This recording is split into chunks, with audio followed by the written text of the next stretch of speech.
Good morning all of you. स्वागत है सब लोगों का। सब लोग बताइए आवाज वगैरह आ गई है? सब लोग बताइए फटाफट, आवाज वगैरह आ गई है सभी लोग?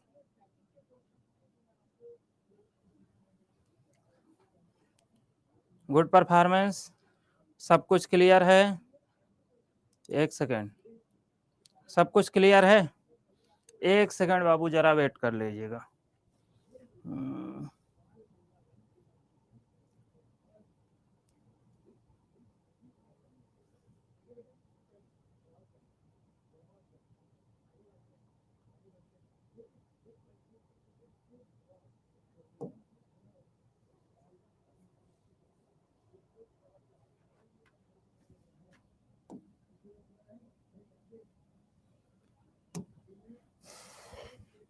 सभी लोग फटाफट, एक सेकेंड बाबू, एक second.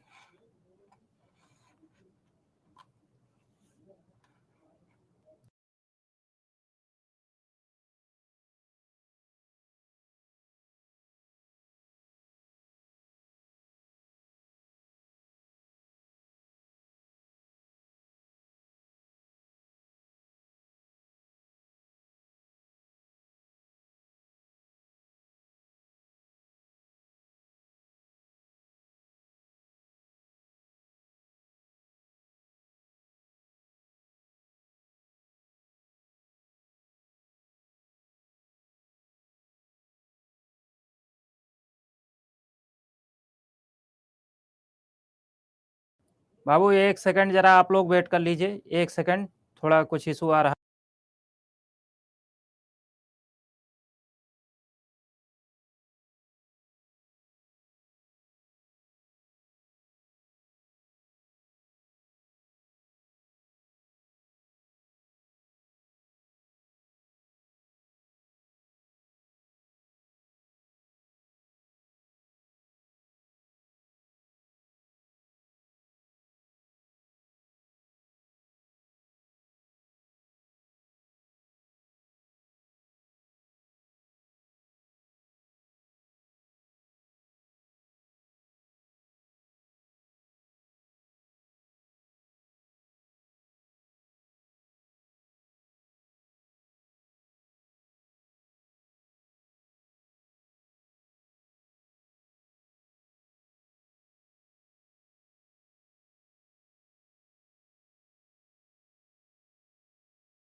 Good good morning all of you. Hopefully आप सबको सारी चीज़ें क्लियर होंगी। बताइए सभी लोग, सबको सारी चीज़ें क्लियर हैं? कोई इशू तो नहीं आ रहा है? क्योंकि अब सारी चीज़ें क्लियर हो चुकी हैं। चलिए, exam point of view important question कराइए सर। देखिए, इम्पॉर्टेंट क्वेश्चन भी कराएंगे, आपका सिलेबस भी कराएंगे। हम कल भी बोले थे और फिर आज एक बार दोहरा रहे हैं कि आप केवल और केवल एक चीज पर ध्यान दीजिए, उसका नाम मतलब क्या कहते हैं, पढ़ने पे। बाकी की जितनी भी हेडक हैं वो सारी की सारी आप हमारे ऊपर छोड़ दीजिए। इसकी रिस्पॉन्सिबिलिटी हम खुद लेते हैं कि आपको किस तरीके से सारी चीजें कवर करानी है। ठीक है, तो आप केवल और केवल पढ़ाई पे ध्यान दीजिए, बाकी किसी चीज पे ध्यान मत दीजिए। वीडियो नहीं आ रहा है? अब देखो वीडियो आया, सब कुछ बताइए। वीडियो आया? सभी लोग बताइए। No video? चल तो रहा था टाइम। हेलो, देखिए अब आप लोग को वीडियो आया नहीं आया? बोलिए, सभी लोग बोलिए फटाफट। Now clear? ठीक है, चलिए, माफ़ी चाहते हैं आप लोगों से। देखिए, कुछ चीज़ें क्या होती हैं, इशू हो जाती हैं, तो आप लोग उसको थोड़ा पेशेंस रखा करिए। देखिए, कहा जाता है कि पेशेंस बहुत बड़ी चीज़ होती है। अगर आपके अंदर इतना धैर्य नहीं है, तो कैसे आगे आप क्या कहते हैं, आगे काम कैसे चलेगा? तो थोड़ा धैर्य रखना ज़रूरी होता है, पेशेंस बनाना ज़रूरी होता है। जीवन में पेशेंस बड़ा काम आता है।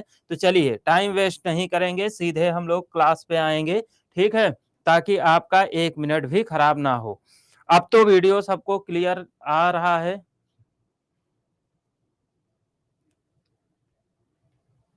टेंशन आप मत लो, टेंशन के लिए हम हैं ना, ये तो हमारा काम है बाबू, तो टेंशन आप क्यों लेते हो? ये हमारा काम है, ठीक है? तो आप टेंशन तो बिल्कुल ना लीजिए, ठीक? हाँ, चलिए। तो यहाँ पे हम लोग पढ़ रहे थे, सरफेस टेंशन के बारे में पढ़ रहे थे। तो सरफेस टेंशन की अगर हम बात करें, तो सरफेस टेंशन में कल हम लोग पहली कंडीशन को पढ़े थे। तो पहली कंडीशन हमने क्या पढ़ा था? हमने ये पढ़ा था कि अगर पानी में कोई ऐसी नॉन सॉल्युबल चीज़ मिलाई जाए, सभी लोगों से आप लोगों से रिक्वेस्ट है, जिसको वीडियो नहीं आ रहा है, वो प्लीज़ अपने आपको दोबारा लेफ्ट करके रिजॉइन कर लें, आपको सारी चीज़ें क्लियर हो जाएँगी। तो यहाँ पे अगर हम देखें, तो समझिएगा सभी लोग, तो सरफेस टेंशन जो होता है, सरफेस टेंशन, तो सरफेस टेंशन की अगर हम बात करें, तो सरफेस टेंशन जो है, इसकी अगर बात करें, तो इसमें हम कल पहली कंडीशन पढ़े थे कि फर्स्ट कंडीशन में बताए थे। क्या थी फर्स्ट कंडीशन? ज़रा एक बार हम दोबारा देख लेते हैं। कंडीशन नंबर 1 क्या कहती है? कंडीशन नंबर 1 कहती है, अगर कोई चीज पानी में नॉन सॉल्युबल है, क्या है? नॉन सॉल्युबल है, नॉन सॉल्युबल ऑफ वाटर, यानी कि पानी में अगर कोई भी चीज ऐसी है जो अघुलनशील होती है, तो वो निश्चित रूप से पानी के सरफेस टेंशन को क्या कर देती? घटा देती है। और अगर सरफेस टेंशन घटता है, तो हमने बताया था एरिया क्या होता है? बोलो सब लोग, अगर सरफेस टेंशन घटा तो एरिया क्या होता है? बढ़ता है। हमने नोट भी बताया था कि जो गर्म पानी होता है वही शुद्ध पानी होता है, और गर्म पानी शुद्ध पानी का सरफेस टेंशन ऑलवेज सॉरी गर्म पानी और शुद्ध पानी का सरफेस टेंशन जो होता है वो क्या होता है? वो कम होता है। गर्म पानी और शुद्ध पानी जो होता है उसका सरफेस टेंशन की अगर हम बात करें, तो वो क्या होता है? तो उसकी अगर हम बात करें, तो वो मतलब गर्म पानी शुद्ध पानी जो होता है उसका सरफेस टेंशन कम होता है। अब यहाँ पे अगर हम देखेंगे, तो जो क्वेश्चन कल करा ही दिए थे, फिर से हम केवल एग्जाम्पल के तौर पे रिपीट कर दें, ताकि आप लोगों को समझ में चीजें क्लियरली आती रहें। जैसे क्या कहते हैं, ठीक, जैसे ध्यान दीजिए, जैसे क्वेश्चन पूछता है कि सुनामी आने से पहले समुद्र में तेल का छिड़काव किया जाता है, और हम लोग जानते हैं कि जो तेल होता है यानी कि ऑयल, ये क्या होता है? ये नॉन सॉल्युबल ऑफ वाटर होता है, यानी कि ये पानी के पृष्ठ तनाव जो होता, पानी का जो पृष्ठ तनाव होता है उसको क्या करता है? घटा देता है। जैसे जब सुनामी आने वाली होती है, तो ये पता चल जाता कहाँ से उठने वाली है, किस तट से टकराने वाली है, तो उसमें तेल का जब छिड़काव किया जाता है तो पृष्ठ तनाव घटता है। पृष्ठ तनाव घटने के कारण क्षेत्रफल बढ़ जाता है, और क्षेत्रफल जब बढ़ता है तो सुनामी चौड़ी हो जाती है, यानी कि उसका एरिया बढ़ेगा, तो जाहिर सी बात वो उतना ऊपर तक नहीं उठ पाएगी जितना ऊपर तक उसे उठना चाहिए था। तो कहने का मतलब क्या हुआ? तो सुनामी की तबाही को कमजोर करने के लिए क्या किया जाता है? सुनामी आने से पहले समुद्रों में तेल का छिड़काव किया जाता है। समझ में आई बात? जैसे हमने बताया था एक क्वेश्चन, और क्वेश्चन बताया था कि ठंडे सूप की अपेक्षा गर्म सूप जो होता है वो ज्यादा स्वादिष्ट होता है। बताया था नहीं बताया था? तो गर्म सूप क्यों? क्योंकि गर्म सूप जो होगा उसका भी सरफेस टेंशन क्या होता है? कम होता है। गर्म सूप का सरफेस टेंशन कम होता है, और सरफेस टेंशन कम होने के कारण क्या होता है? अगर सरफेस टेंशन कम है, तो सरफेस टेंशन कम होने के कारण उसका एरिया बढ़ता है। जब आप चुस्की लोगे तो पूरे जीभ पर फैल जाता है, आपको ज्यादा स्वादिष्ट लगता है। तो ये तो है कंडीशन नंबर 1 जो हमने कल पढ़ाई थी। आज हम लोग चलने वाले हैं कंडीशन नंबर 2 पे। इसलिए क्या कहते हैं, हम थोड़ा रिकॉल करने के लिए कंडीशन नंबर 1 को बता दिए हैं। अब कंडीशन नंबर 2 क्या कहती है, यह ध्यान से सुनिएगा। तो कंडीशन नंबर 2 जो अपनी है वो क्या कहती है? कंडीशन नंबर 2 ये कहती है, अगर कोई भी पदार्थ ऐसा है जो पानी में सॉल्युबल है, यानी कि सॉल्युबल ऑफ वाटर, जो जल में क्या हो, घुलनशील हो। अब हम आपसे पूछें कि कौन सी ऐसी चीजें हैं, हाँ उस पे भी आ रहे हैं, आइसक्रीम पे भी आ रहे हैं, थोड़ा वेट फॉर एंड, ठीक, थोड़ा वेट करिए। अगर हम पूछें कि कौन सी चीजें ऐसी हैं जो वाटर में सॉल्युबल हैं, तो दो चीजें हमें पता होती हैं, उसी दो से रिलेटेड क्वेश्चन भी आता है। जैसे अगर हम देखें तो दो चीजें कौन कौन सी, एक तो अपनी चीनी जो है, यानी कि शुगर, ये भी पानी में क्या है, सॉल्युबल है, बहुत अच्छे। और दूसरा एक आ गया है सॉल्ट, यानी कि नमक जो होता है, ये भी पानी में सॉल्युबल होता है। अब अगर हम आपसे एक क्वेश्चन पूछें तो आप सभी लोग हमें आंसर इसका बताइएगा। क्वेश्चन पूछा गया क्वेश्चन है, क्वेश्चन पूछा जाता है कि पानी में नमक को डालने पर पानी के पृष्ठ तनाव पर क्या प्रभाव पड़ता है। तो इसका आंसर क्या होगा बालक, बोलो। अगर पानी में नमक को डाल दिया जाए तो पानी के पृष्ठ तनाव पर क्या प्रभाव पड़ेगा। सब लोग कमेंट करके फटाफट बता दीजिए आंसर क्या होगा।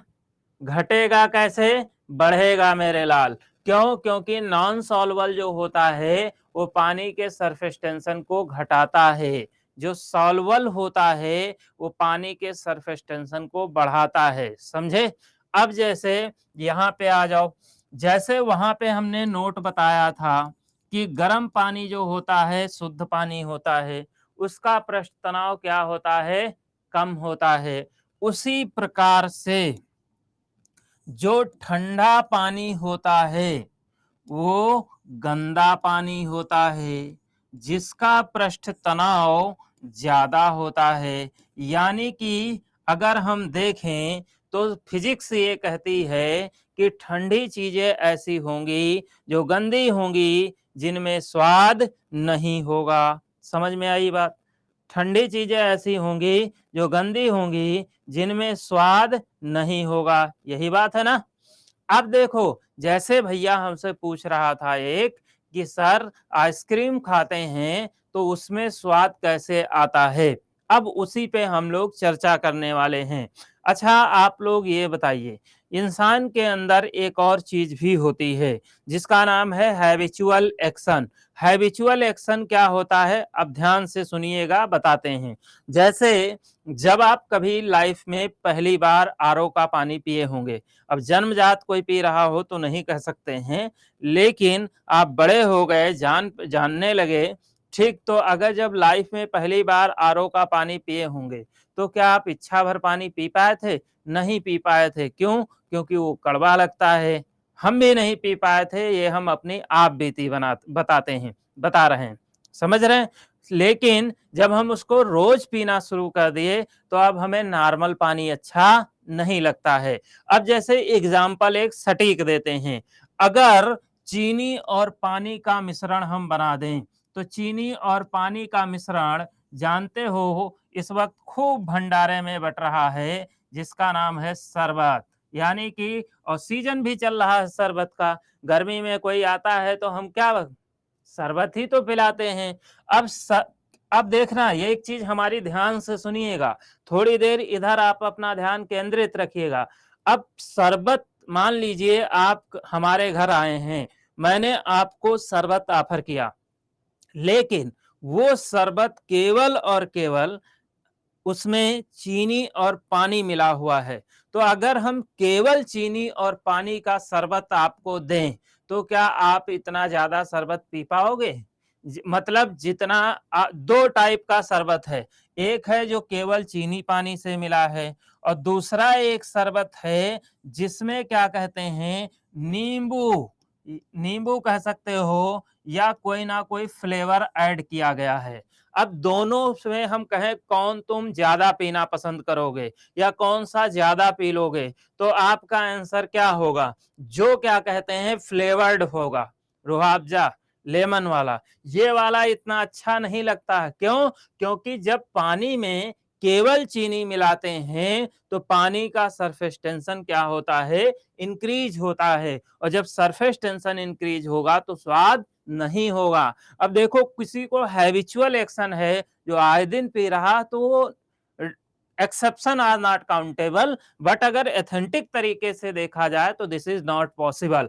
ठीक, अब देखो अगर कोई शरबत है जिसमें आपको लेमन मिलाया गया, अब ध्यान से सुनना, नींबू जब डालते हो तो नींबू पूरे शरबत का रंग बदल देता है। शरबत में रूहाबजा डालते हो, शरबत का रंग बदल देता है। यानी कि नींबू, रूहाबजा ये नॉन सॉल्युबल हैं, ये अपने अस्तित्व को खोते नहीं हैं। नॉन सॉल्युबल चीज जैसे आप उसमें मिलाते हो, तुरंत उसका सरफेस टेंशन क्या होता है, गिर जाता है। जैसे सरफेस टेंशन गिर जाता है, फिर उसमें स्वाद यानी कि सरफेस टेंशन घट जाता है, और जैसे घटता है उसमें स्वाद आ जाता है। फिर हम पीते हैं, कहते हैं वाह मजा आ गया। ठीक, तो कहने का मतलब क्या हुआ, कहने का मतलब ये हुआ सेम आइसक्रीम। अब देखो आइसक्रीम ठंडी होती है, ठीक, लेकिन जो केवल और केवल पानी जमा लो, बर्फ केवल पानी जमा लो, वो भी तो ठंडा होता है, होता नहीं होता। अब पानी वाली बर्फ तुमको खाने कहा जाए तो जितनी आइसक्रीम खा जाओगे उतनी पानी वाली खा जाओगे बर्फ, नहीं खाओगे, है तो दोनों आइस ही। क्यों, क्योंकि जो आप आइसक्रीम जिसको बोलते हो उसमें फ्लेवर्ड हैं, फ्लेवर्ड को डाल के उसका सरफेस टेंशन कम किया गया है, इसलिए आपको स्वाद आता है, आप खा लेते हो ज्यादा। लेकिन केवल आइस आपको दे दी जाए पानी वाली तो आप नहीं खा पाओगे। ठीक, तो ये समझ में आ गई। तो गोला में भी तो सब फ्लेवर डाले जाते हैं, नहीं डाले जाते हैं। ठीक, तो कहने का ये कॉन्सेप्ट क्लियर हो गया, बोलो कॉन्सेप्ट क्लियर हुआ नहीं क्लियर हुआ, यहां तक कोई दिक्कत, सब लोग बोलिए। गुड परफॉर्मेंस, बहुत अच्छे, हैशटैग गुड परफॉर्मेंस लगाते रहो हर जगह। तो यहाँ पे अगर हम देखें तो कहने का मतलब क्या हुआ, ये चीजें, अब जैसे क्वेश्चन पूछता है पानी में नमक को घोलने पर पानी के पृष्ठ तनाव पर क्या प्रभाव पड़ता है, तो पृष्ठ तनाव बढ़ता है। दूसरा क्वेश्चन पूछता है पानी में चीनी को घोलने पर पानी के पृष्ठ तनाव पर क्या प्रभाव पड़ता है, तो पानी का पृष्ठ तनाव क्या होता है, बढ़ता है। समझे बालक। अब तीसरा क्वेश्चन क्या पूछता है, क्वेश्चन तीसरा पूछता है कि सुई का पानी पर तैरना। अब सुई पानी पर तैरती है तो वो पृष्ठ तनाव अधिक होने के कारण, ये बताओ तुम लोग जिंदगी में धोखा खाए हो, हैं? जिंदगी में कभी धोखा खाए हो, नहीं खाए हो? खाए हो, बहुत अच्छे। एक धोखा यहां भी है, क्या धोखा है बता देते हैं। ये भी एक समझ लो नोट है, और ये नोट बाबू 10,000 का है, जो बहुत जरूरी है, जिसको याद रखना जरूरी है। सरफेस टेंशन जो होता है वो डायरेक्टली प्रोपोर्शनल होता है डेंसिटी के।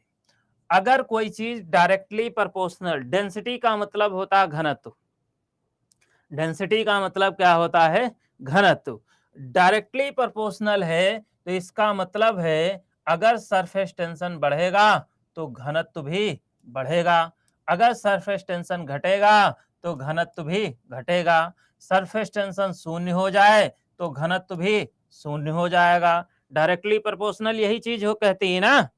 अच्छा तुम लोग हो सकता है घनत्व ना जानते हो क्या होता है, ठीक, डेंसिटी जानते हो। अरे देखो हमेशा याद रखो बाबू, किताब वाली चीजों को जब ज्यादा सोचोगे तो आपको चीजें कम समझ आएंगी।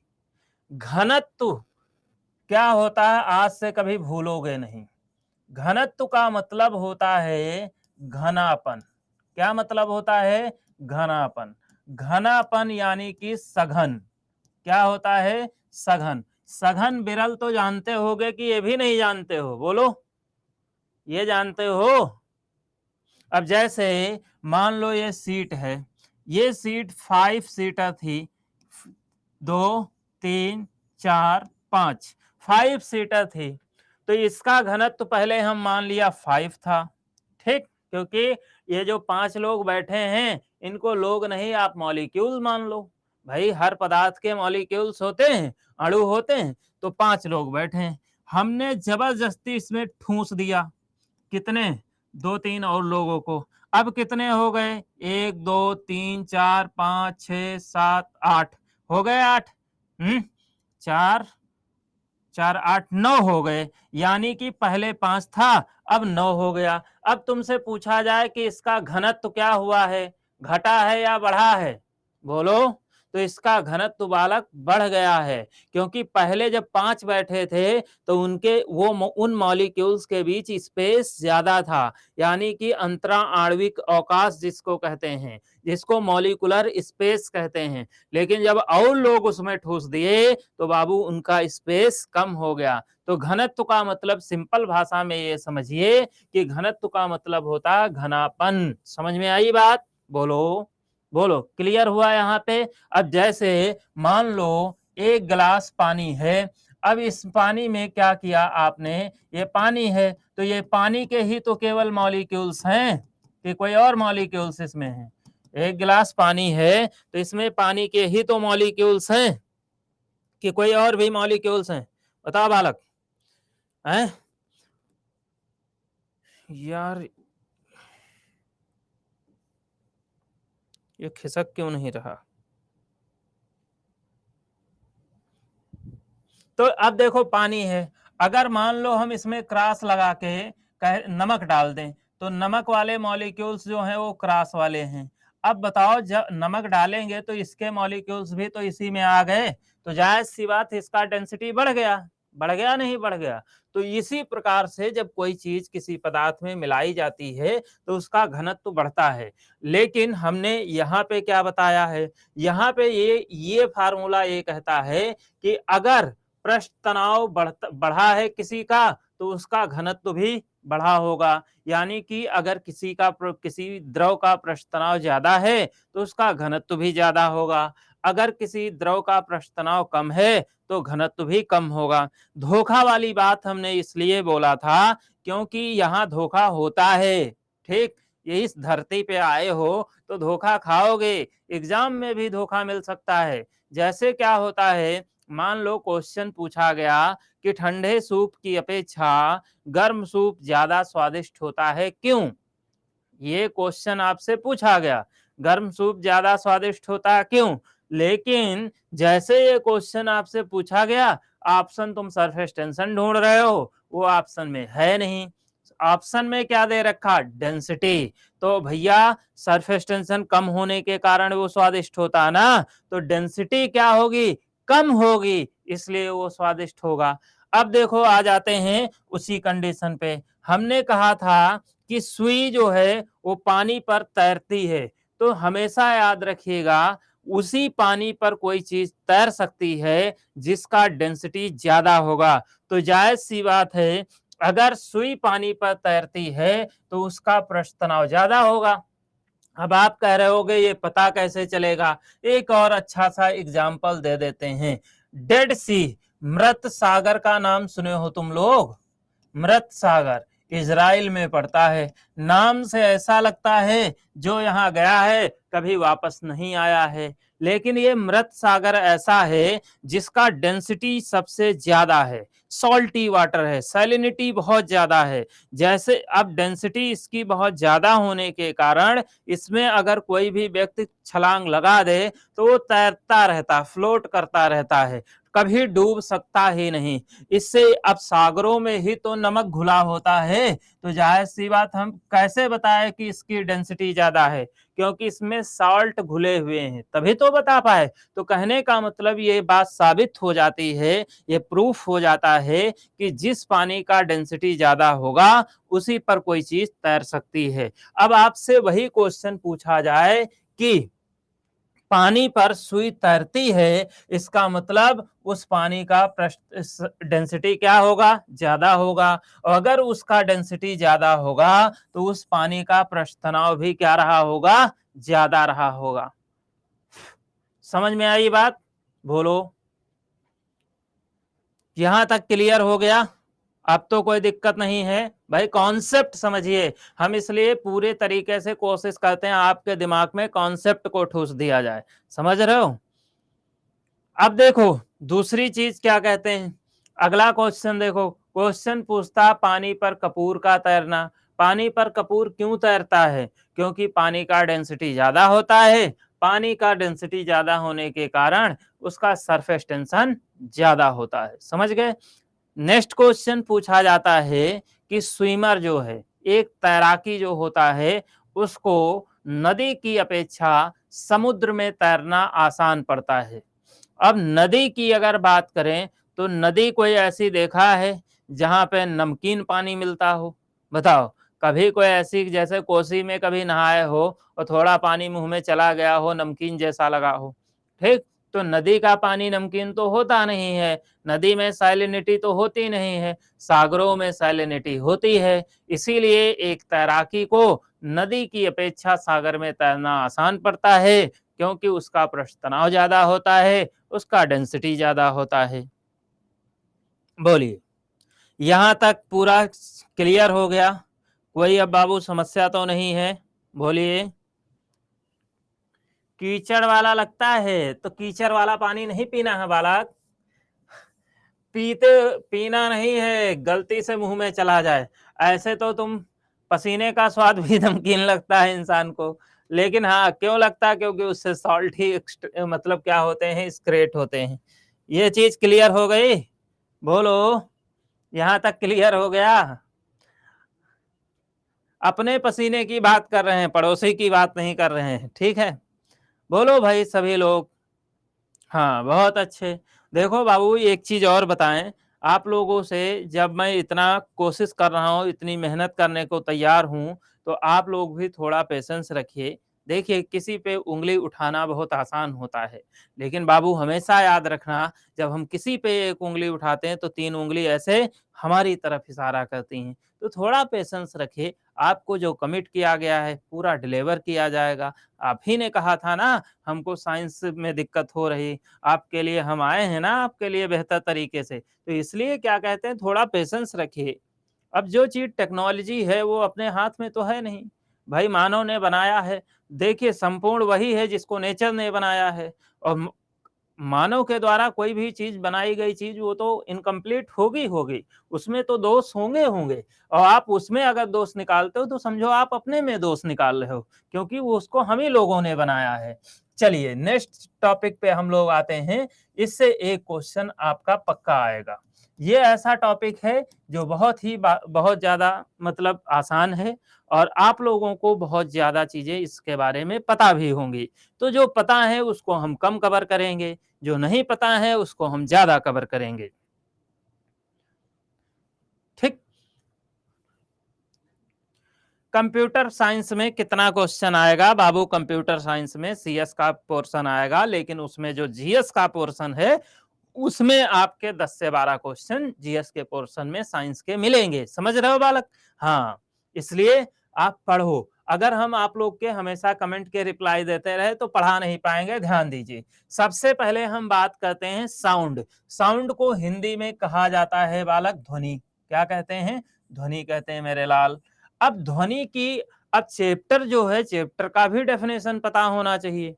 प्राइमरी के लिए तो बहुत इंपॉर्टेंट, बहुत कुछ आने वाला है प्राइमरी में इससे, समझ रहे हो? इसलिए पढ़ना जरूरी है। देखिए, प्राइमरी में तो खूब क्वेश्चन आते हैं। जैसे ध्यान दीजिए, पहले अब समझिएगा ध्वनि की। देखिए, हमेशा याद रखिएगा, आपने इससे पहले बहुत बार पढ़ा होगा साउंड चैप्टर को, लेकिन अभी हम आपसे पूछें साउंड की डेफिनेशन क्या होती है, तो आपको शायद ना पता हो। क्यों? क्योंकि हम चैप्टर पढ़ जाते हैं, लेकिन एग्जैक्टली जो चैप्टर होता है, जो चैप्टर होता है, उस चैप्टर में अगर हम देखें, हाँ, हाँ, उस चैप्टर में अगर हम देखें, तो उस चैप्टर का डेफिनेशन लोग बहुत कम बताते भी हैं और बहुत कम कम लोग जानते भी हैं।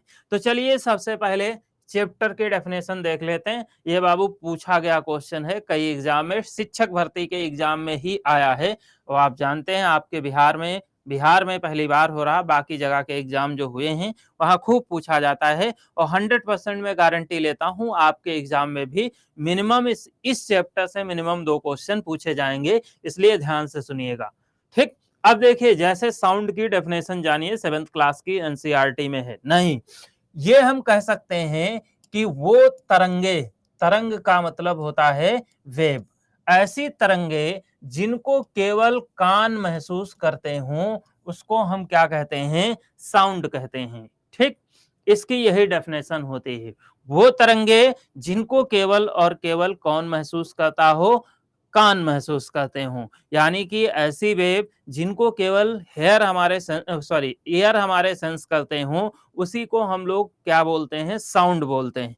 साउंड की अब सवाल है, हमने कहा कि वो तरंगे, तो वो तरंगे तो वो कौन सी तरंगे, ये भी तो पूछ सकता है। तो याद रखिएगा, इसमें बाबू लॉन्गिट्यूशनल वेव, यानी कि लॉन्गिट्यूशनल वेव जिसको हिंदी में अनुदैर्ध्य तरंग कहते हैं, अनुदैर्ध्य तरंगे यूज होती हैं। यानी कि ध्वनि में अगर पूछा जाए कौन सी तरंगे ध्वनि में कौन सी तरंगे होती हैं, तो अनुदैर्ध्य तरंगे होती हैं। ये अनुदैर्ध्य तरंगे 3 प्रकार की होती हैं, ये भी अभी बताएंगे। इसका यूनिट क्या होता है, तो इसका यूनिट डेसिबल होता है। क्या यूनिट होता है, डेसिबल। यही क्वेश्चन तो खूब शिक्षक भर्ती में पूछा गया क्वेश्चन है। मास्टर बनाना बाबू, बस आप पेशेंस रखो और पढ़ते चलो। तो इसका यूनिट क्या होता है, डेसिबल होता है। ठीक, अब हम बात करते हैं जब अनुदैर्ध्य तरंगों से क्या बना, साउंड बना। क्या बना बाबू, साउंड बना। जो अनुदैर्ध्य तरंगे थी इससे क्या बन के तैयार हो गया, साउंड। तो अब हम बात करेंगे साउंड वेव कितने टाइप की होती हैं। तो साउंड वेव की जब हम बात करते हैं तो साउंड वेव 3 टाइप की होती हैं। कितने टाइप की होती हैं, 3 टाइप की। कौन सी, तो सबसे पहली वेव जो होती है उसको हम लोग कहते हैं इंफ्रासोनिक वेव। ठीक, हिंदी में इसे कहा जाता है अश्रव्य तरंग।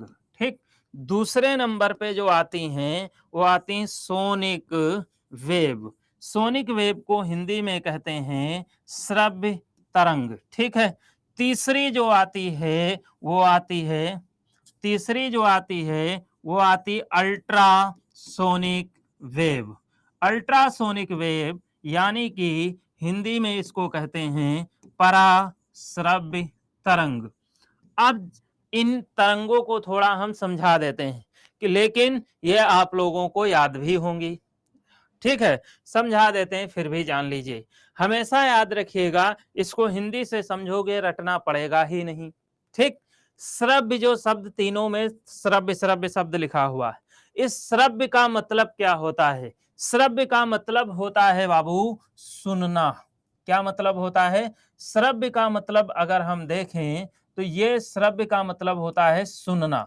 अब हम आपसे पूछना चाहते हैं, अगर ये अश्रव्य लिखा है तो इसका मतलब क्या है, अश्रव्य जो लिखा है इसका मतलब क्या है, तो इस हाँ, अश्रव्य का मतलब क्या है, सब लोग फटाफट बताओ।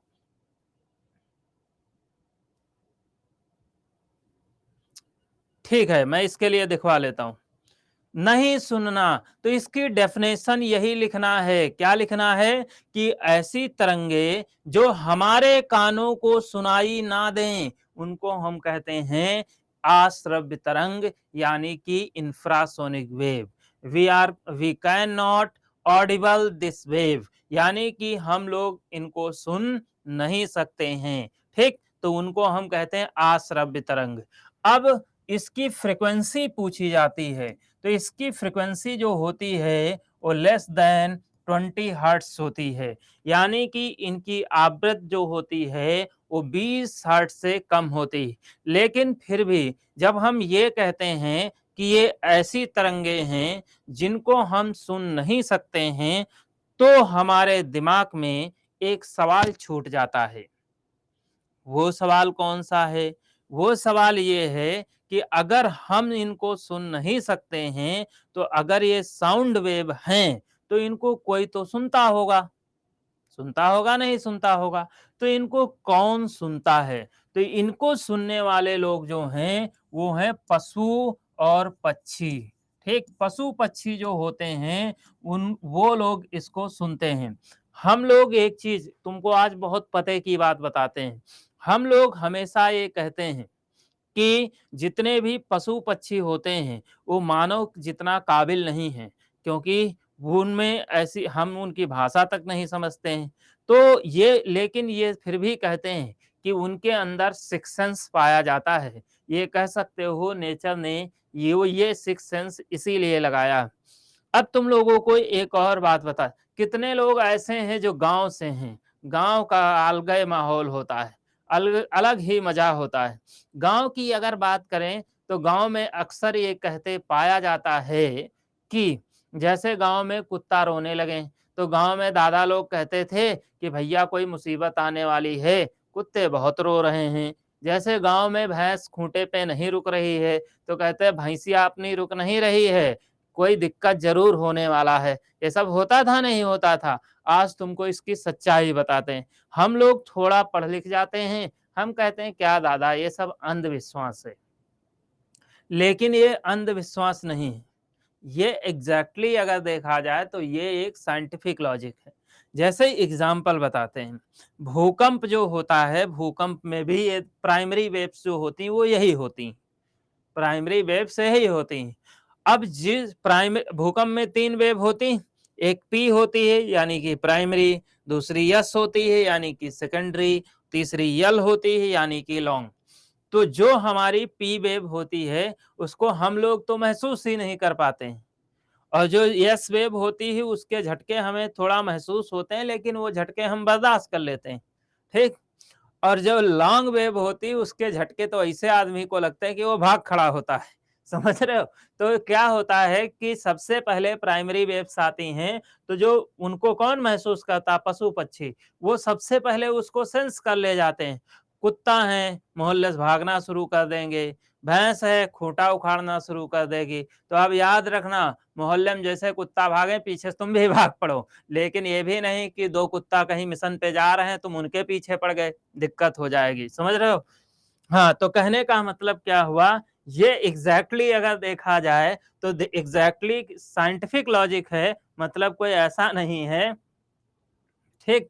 ऐसा नहीं है कि कहने का मतलब कि वो अंधविश्वास है, ठीक? तो श्रव्य समझ में आ गया। श्रव्य का मतलब होता है सुनना, तो ये ऐसी वेव्स हैं जिनको हमारे कान क्या कर सकते हैं, सुन सकते हैं। तो इसमें कोई विशेष बात ही नहीं है, तो इनकी केवल फ्रीक्वेंसी याद रखनी है।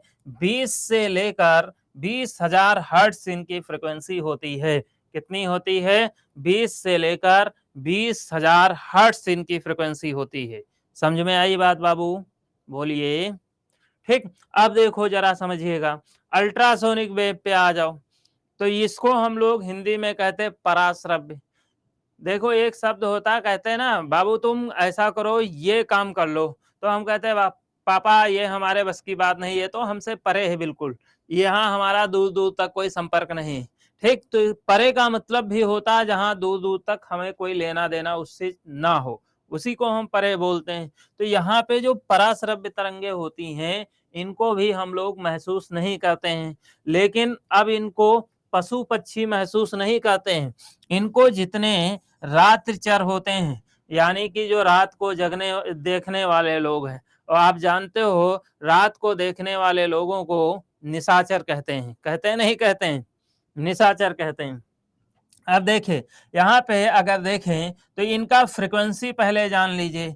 इनका फ्रीक्वेंसी जो होता है वो मोर देन 20,000 हर्ट्ज़ होता है। इनको रात को देखने वाले जीव कौन-कौन से रात को देखते हैं? तो एक आपको पता है उल्लू, बहुत अच्छी बात है। दूसरा भी आपको पता है चमगादड़, बहुत अच्छी बात है। लेकिन तीसरा आपको नहीं पता है जो हम बता रहे हैं, मच्छर। चौथा आपको नहीं पता है जिसको हम बता रहे हैं, मछली। ये 4 ऐसे जीव हैं जिनको हम मानते हैं कि रात में दिखाई पड़ता है। समझे? यानी कि ये 4 ऐसे जीव हैं जो रात में देखते हैं। इसीलिए कभी नोटिस करना, स्नेक भी होता है। कभी इसलिए नोटिस करना कि जैसे आप उजाले में होते हैं, घर की रूम की लाइट जल रही है, तो मच्छर कम लगता है, ऐसा लगता मच्छर है ही नहीं। लेकिन जैसे लाइट बंद करके, ठीक है, तुम आराम से लेटे, फिर पता चले मच्छर तुमको वैक्सीन देना शुरू कर दिए, ठीक, तब पता चलता कि मच्छर तो बहुत हैं, फिर हम कहते कहाँ से मच्छर आ गए, ठीक, क्यों? क्योंकि वो रात में ही लगते हैं। अब एक बात और ध्यान दीजिएगा, ठीक है? अब जैसे ये यहाँ से चारों से क्वेश्चन पूछा गया है, इसलिए आप याद रखिएगा, ठीक। एक तो मच्छर और दूसरा मछली। मच्छर वाला क्वेश्चन खूब आया है, ठीक है, और मछली वाला भी खूब आया है। अब जरा हम थोड़ा यूजेस की बात करते हैं। जो अल्ट्रासोनिक वेव होती हैं, इनके यूज बाबू क्या होते हैं? तो अगली हेडिंग है यूज ऑफ अल्ट्रासोनिक वेव, यानी कि पराश्रव्य तरंगों के प्रयोग। यूज ऑफ अल्ट्रासोनिक वेव, ठीक। तो पराश्रव्य तरंगों का जो पहला प्रयोग होता है, पहला प्रयोग की अगर हम बात करें तो पहला प्रयोग इनका बाबू होता है सोनार में। याद रखना, बहुत इंपॉर्टेंट चीज बता रहा हूं। सोनार में किसमें यूज होता है? सोनार में यूज होता है। क्वेश्चन कैसा रहेगा? क्वेश्चन भी अभी बताएंगे बाबू, लोग थोड़ा वेट करो। पेशेंस नहीं, पेशेंस बाबू तुम लोगों में बिल्कुल नहीं, ऐसे कैसे काम चलेगा? थोड़ा इंतजार करो। जब हम प्रिंसिपल बताते हैं, उस प्रिंसिपल का इम्प्लीमेंट बताते हैं कि कैसे इम्प्लीमेंट होता है, तो आप थोड़ा वेट करिए, सब बताएंगे। सोनार जो होता है, ध्यान रखिएगा, सोनार को कैपिटल लेटर में ही लिखना है, शॉर्ट फॉर्म में नहीं, स्मॉल लेटर में नहीं लिखा जाता है, क्योंकि इसका फुल फॉर्म भी पूछता है, मतलब भी बता रहे हैं, बड़े मतलबी इंसान हो भाई, थोड़ा वेट करो। सोनार का फुल फॉर्म होता है sound of navigation, navigation, navigation and ranging. याद रखना, इसको रेंजिंग पढ़ा जाता है, कुछ बच्चे रैंगिंग पढ़ लेते हैं। ये रेंजिंग होता है, रेंज बताता है। क्या होता है? रेंज बताता है। देखिए, अब सोनार के यूज क्या है बता देते हैं। अब पहला क्वेश्चन देखो, यहां से आपसे अल्ट्रासोनिक वेव से जो क्वेश्चन बनेगा वो ये क्वेश्चन बनेगा कि इसका ज्यादा से ज्यादा फ्रीक्वेंसी पूछेगा। तो इसका फ्रीक्वेंसी मोर देन 20,000 हर्ट्ज होता है, यानी कि 20,000 हर्ट्ज से अधिक होता है, ठीक। दूसरा अगर हम देखें तो दूसरा क्वेश्चन पूछता है कि मच्छर रात में दिन की अपेक्षा रात में अधिक मतलब भिनभिनाते हैं, क्यों? क्योंकि वो रात में ही पराश्रव्य तरंगों के माध्यम से ट्रैवल करते हैं, या कह सकते हैं मार्ग का निर्धारण करते हैं। दूसरा क्वेश्चन पूछता है कि सोनार में कौन सी तरंगों का प्रयोग होता है। तो अब आप लोग कमेंट करके बताओ हमें कि सोनार में कौन सी तरंगों का प्रयोग होता है, सब लोग।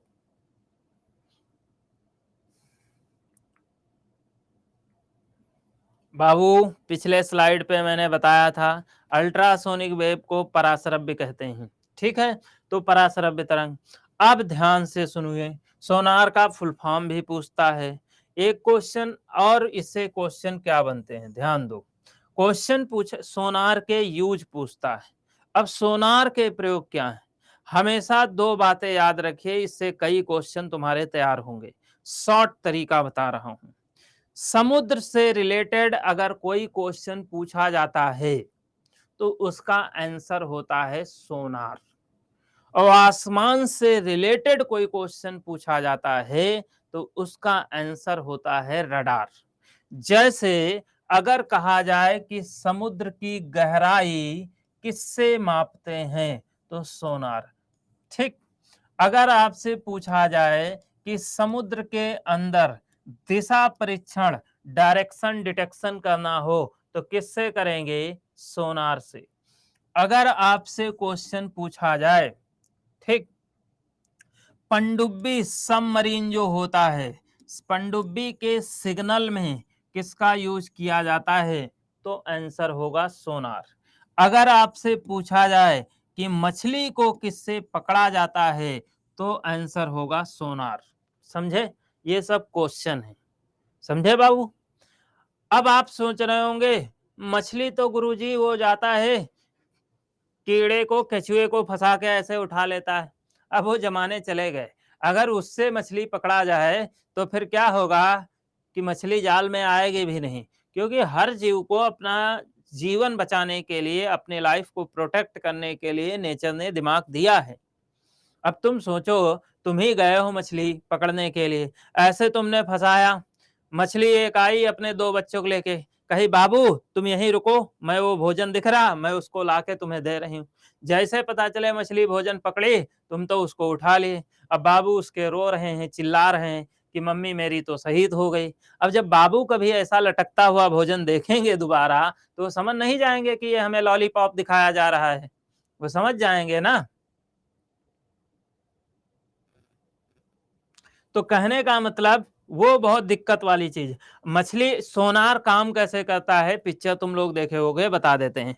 सोनार जो होता है, पिक्चर जब देखते होगे, जैसे बम डिटेक्टर होता है वैसे सोनार होता है। दिन में पराश्रव्य तरंगों को ये मछलियां सुन नहीं सकती हैं, तो मछली तो दिन में ही पकड़ी जाती हैं। वो सोनार लगाते हैं, जहां पे मछलियों का झुंड होता है वहां पे रेंज बताने लगता, टी टी टी टी आवाज करने लगता, डालते हैं जाल, सारी मछलियां बटोर कर रख लेते हैं। दुर्गेश राठौर रिफ्रेश कीजिए। तो यहाँ पे समझ में आ गई बात, ठीक। तो मछली इससे पकड़ी जाती है। एक क्वेश्चन पूछा गया है कि मछली, भारत का मछली पकड़ने का सबसे बड़ा जहाज कौन सा है? ये आप अपने जीवन में पहली बार सुन रहे हैं, ये मुझे पता है। उस जहाज का नाम है सागर संपदा। उत्तराखंड के टेट परीक्षा में ये क्वेश्चन पूछा गया है, ठीक है। तो सागर संपदा की अगर हम बात करें तो ये क्या होता है, सागर संपदा सुपरसोनिक वेव अल्ट्रासोनिक को ही कहा जाता है, ठीक, परेशान ना हो। तो इसकी अगर बात करें तो भारत का मछली पकड़ने का सबसे बड़ा जो जहाज होता है वो कौन सा होता है, सागर संपदा होता है। यहां तक क्लियर हो गया। अब देखो अदर यूजेस अल्ट्रासोनिक वेव के कौन से हो सकते हैं। अदर यूजेस की अगर बात करें तो इधर आ जाओ। पहला यूज इसका होता है कपड़े की सफाई में, तो कपड़े की सफाई की जाती है, ठीक, कपड़े की सफाई में इसका यूज होता है। दूसरा यूज होता है, ध्यान दो, दूसरा यूज अल्ट्रासोनिक वेव का किस में होता है, कपड़े की सफाई यानी कि लॉन्ड्रिंग जो होती है, ठीक। इसका यूज जैसा नाम वैसा काम, इसका यूज अल्ट्रा साउंड में होता है। ये क्वेश्चन तो ऐसा है कि आप हॉस्पिटल जाते हो वहीं से याद हो जाता है। जहां पे अल्ट्रासाउंड होता है वहां गेट पे लिखा होता है, लिखा होता है सावधान ये अल्ट्रासोनिक जोन है, ईसीजी में नहीं होता है, ठीक है। सावधान ये अल्ट्रासोनिक जोन है, ठीक। जहां एक्सरे होता है वहां लिखा होता है सावधान ये एक्सरे जोन है। जहां एमआरआई होता, सिटी स्कैन होता, वहां लिखा होता सावधान ये रेडिएटिव जोन है। यानी कि एमआरआई सिटी स्कैन में रेडियो वेव यूज होती हैं, एक्सरे में एक्सरे यूज होती हैं, और अल्ट्रासाउंड में अल्ट्रासोनिक यूज होती। समझ में आई बात? बोलिए। अब देखो ये हो गया कपड़े की लॉन्ड्रिंग में अल्ट्रासोनिक वेव। दूसरा यूज इसका होता है बार कोड स्कैनिंग में। बार कोड स्कैनिंग देखा है आप लोग? मॉल गए हो कभी? मॉल वगैरह घूमे हो, कपड़े लेने गए हो, मॉल गए हो नहीं गए हो? बहुत अच्छे। किसके साथ गई थी देवी जी? तो मॉल हम मजाक कर रहे हैं, इस बात को दिल पे ना लीजिएगा, ठीक है। यानी कि जो बार कोड का स्कैनिंग होता है वो क्या कहते हैं, किससे, अल्ट्रासोनिक वेव से यूज किया जाता है, ठीक। हाँ, नेक्स्ट क्या कहते हैं अगर हम देखें तो इसके अलावा किसमें इसका यूज होता है। इसके अलावा अगर हम देखें तो जैसे कपड़े की लॉन्ड्रिंग होती है वैसे मशीन के जो पुर्जे होते हैं उनकी भी सफाई की जाती है। मशीन, मशीन हो गया, चिमनी हो गया, उनकी सबकी कालिख जो होती है, चिमनी हो गया, उनकी सबकी कालिख को साफ करने में इसका यूज किया जाता है। इसके अलावा अगर हम देखें अल्ट्रासोनिक वेव, पराश्रव्य तरंग, तो इसका एक और यूज होता है अर्थराइटिस, जिसको हम लोग गठिया कहते हैं। गठिया के उपचार में भी इसका यूज किया जाता है। जैसे जिनको गठिया हो जाता है, कल हम वाईटी पे सेशन ले रहे थे तो गठिया से रिलेटेड क्वेश्चन आया था, ठीक। तो गठिया में होता क्या है, गठिया ज़्यादातर वैसे पहले महिलाओं को होती थी, पुरुषों को कम होती थी। गठिया के उपचार कई होते हैं, हालाँकि गठिया एक ऐसी समस्या है जो कभी ठीक नहीं होती है। उसमें जब जॉइंट दर्द होते हैं, तो इंसान के पास एक ही ऑप्शन होता है कि वो दवा खाता रहे, अपने दर्द को दूर करता रहे। दूसरा सिकाई करवाई जाती है, कहते हैं ना सिकाई करवा लें, वुमेन्स में ज़्यादा होती, हाँ, अब नहीं होता है। ऐसा क्यों होता है? पहले की वुमेन्स में होता था, आज की डेट में अब नहीं होता इतना ज़्यादा। पहले की वुमेन्स ज़्यादातर हाउसवाइफ थी, वो खाना खा के बैठ रही हैं, भाई घर में करेंगे क्या? खाना बन गया, सब काम हो गया तो बैठेंगे ही। आदमी और क्या होता है जो हमारे बोन जॉइंट होते हैं, उनको चाहिए कि उनको रेगुलर चलाते रहना चाहिए, यानी कि फिजिकल मूवमेंट होता रहे। ठीक है? और उन लोगों में फिजिकल मूवमेंट इतना नहीं था, आज तो चीज़ें बदल गई। तो ये इनमें सब में क्या किया जाता है, यूज़ किया जाता है। अब कब ये बात समझ में आ गई? बोलो, क्लियर है यहाँ तक, कोई डाउट है? बोलो मेरे लाल, सब लोग बोलो।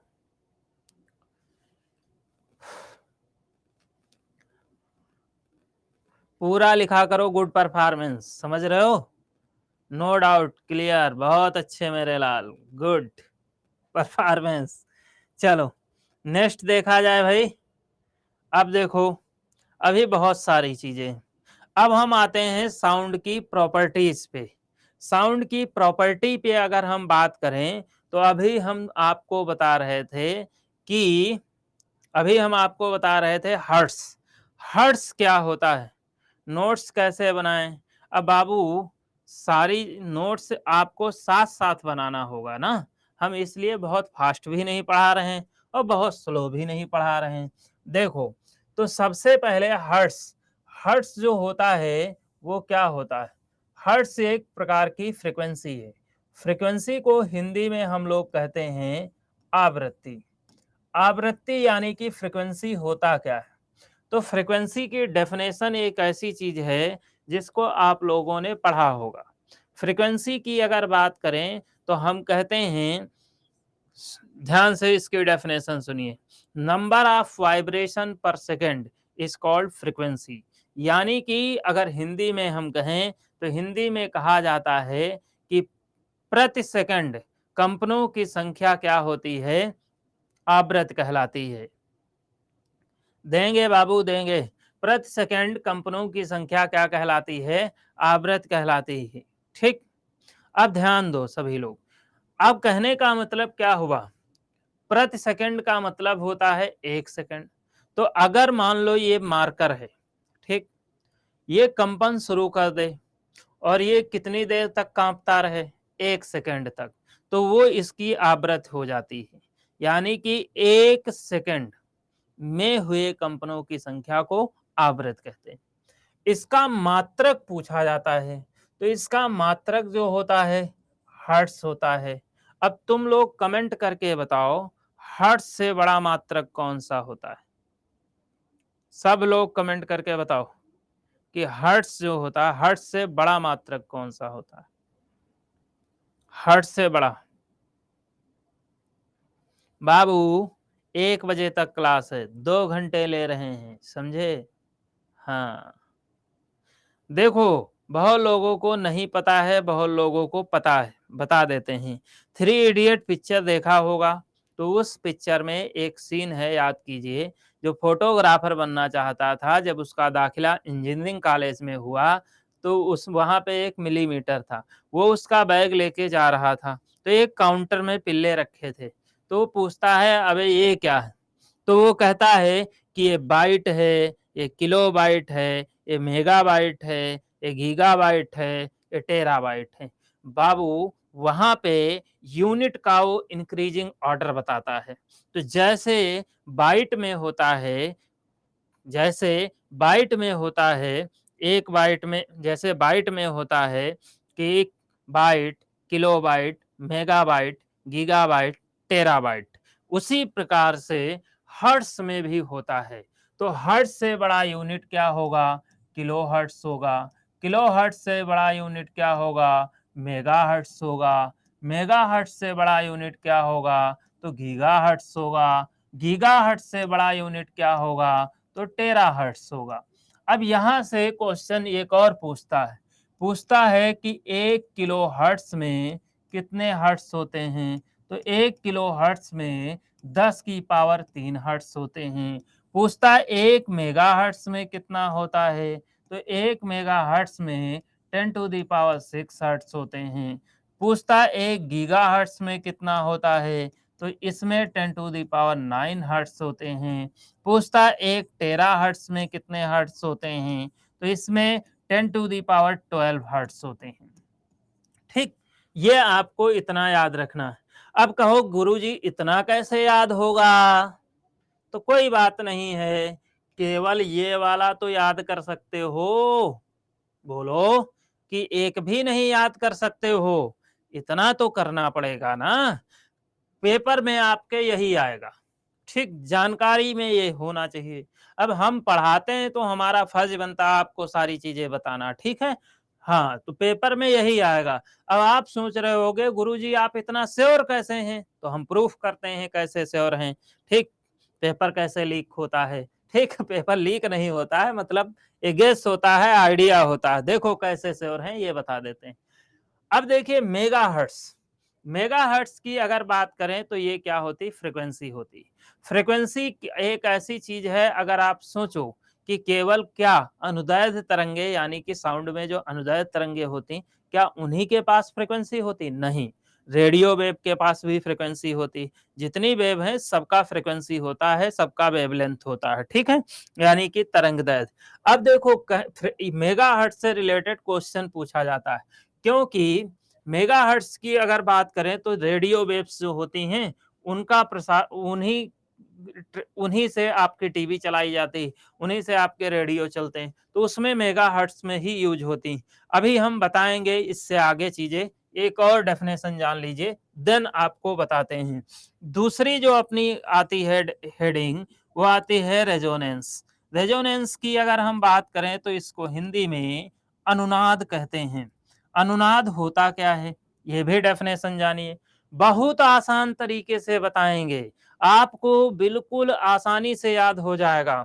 अब मान लो दो कोई वस्तुएं हैं, इसको थोड़ा, एक ये वस्तु है, एक ये वस्तु है। अब वस्तु ना मानो, इनको मान लो ये बाजा हैं, और अगर ये बाजा हैं तो इनकी सबकी साउंड एनर्जी होगी, इनके पास होगी नहीं होगी। तो ये दो बाजा हैं, दो रेडियो हैं, समझ लो। हर्ट्ज किसे कहते हैं, हर्ट्ज किसे कहते हैं, अरे फ्रीक्वेंसी का यूनिट होता है बाबू। देखिए दो मान लो रेडियो हैं, तो ये आवाज, इसके आवाज का फ्रीक्वेंसी लेवल अलग होगा, ये अलग होगा। तो ये माना जाता है कि जब दो ऑब्जेक्ट का साउंड एनर्जी बराबर हो जाए, यानी कि जब दो वस्तुओं का ध्वनि ऊर्जा बराबर हो जाता है, तो उसी को हम लोग कहते हैं, जब दो वस्तुओं की ध्वनि ऊर्जा बराबर हो जाती है तो हम उसी को कहते हैं कि ये क्या हो गया, इसे अनुनाद कहा जाता है। क्या कहते हैं, अनुनाद कहा जाता है, यानी कि रेजोनेंस कहते हैं। तो दो वस्तुओं की ध्वनि ऊर्जा को हम क्या कहते हैं बालक, बोलो। दो वस्तुओं की ध्वनि ऊर्जा जब एक दूसरे के बराबर हो जाती है तो उसी को हम अनुनाद कहते हैं। ठीक, हाँ, बहुत अच्छे।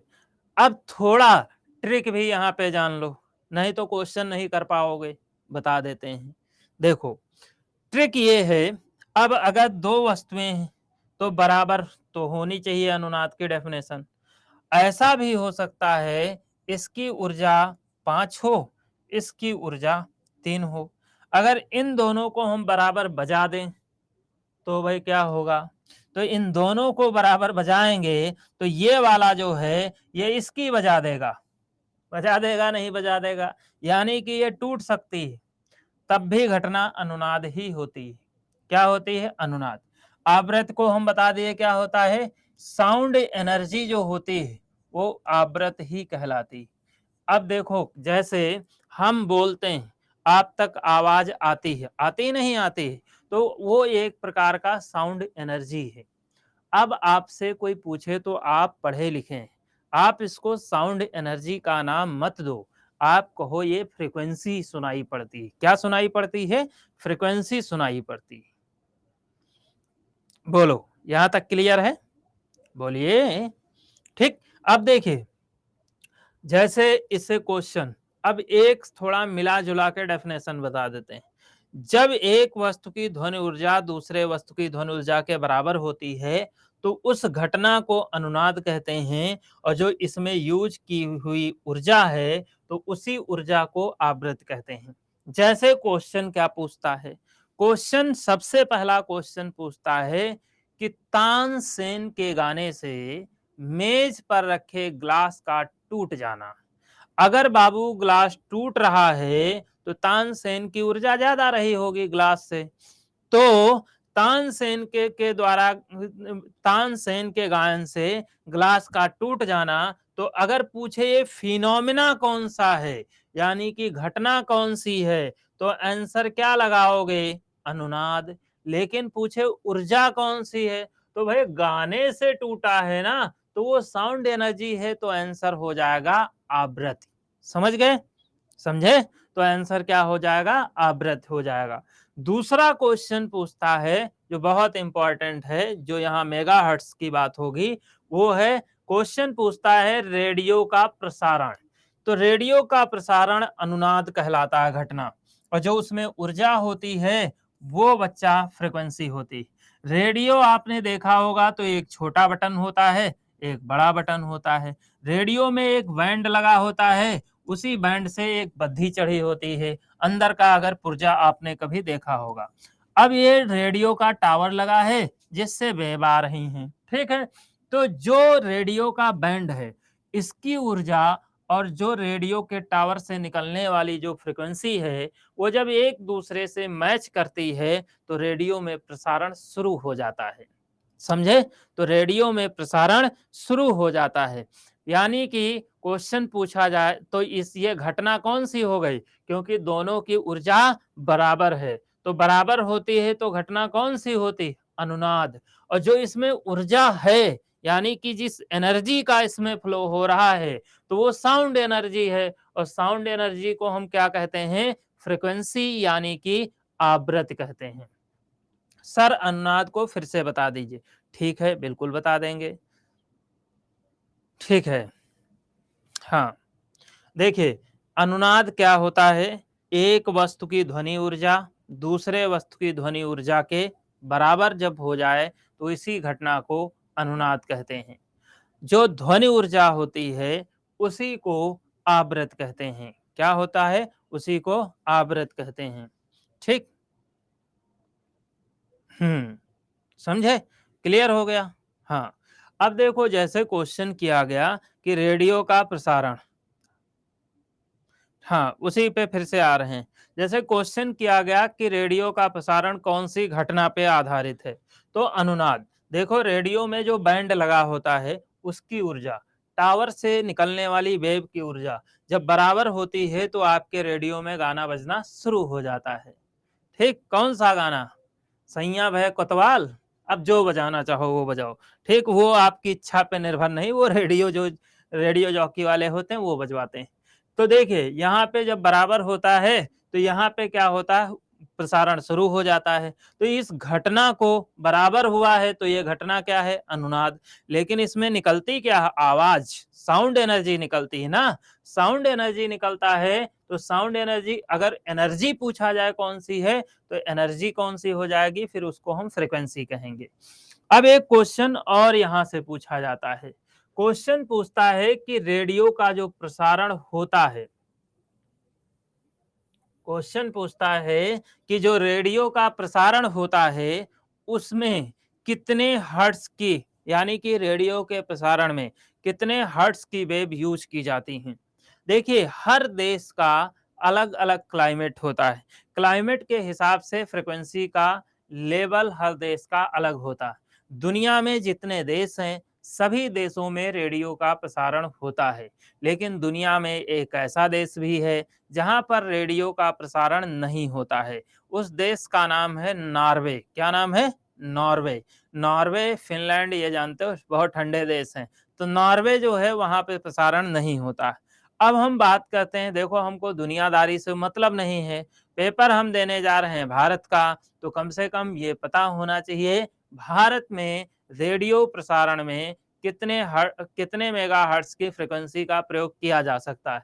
तो भारत में अगर देखें तो रेडियो का प्रसारण कितने आवृत्ति पर होता है, तो रेडियो का प्रसारण भारत में अगर हम देखते हैं तो कितना होता है, तो भारत में होता है 87.5 मेगाहर्ट्ज से 108 मेगाहर्ट्ज, यानी कि भारत का जो सबसे छोटा चैनल होगा बाबू वो 87.5 होगा, 87.5, जिसको हम कहते हैं विविध भारती। ठीक है, जो सबसे पहले प्रसारित होता था, अभी भी है ऐसा नहीं।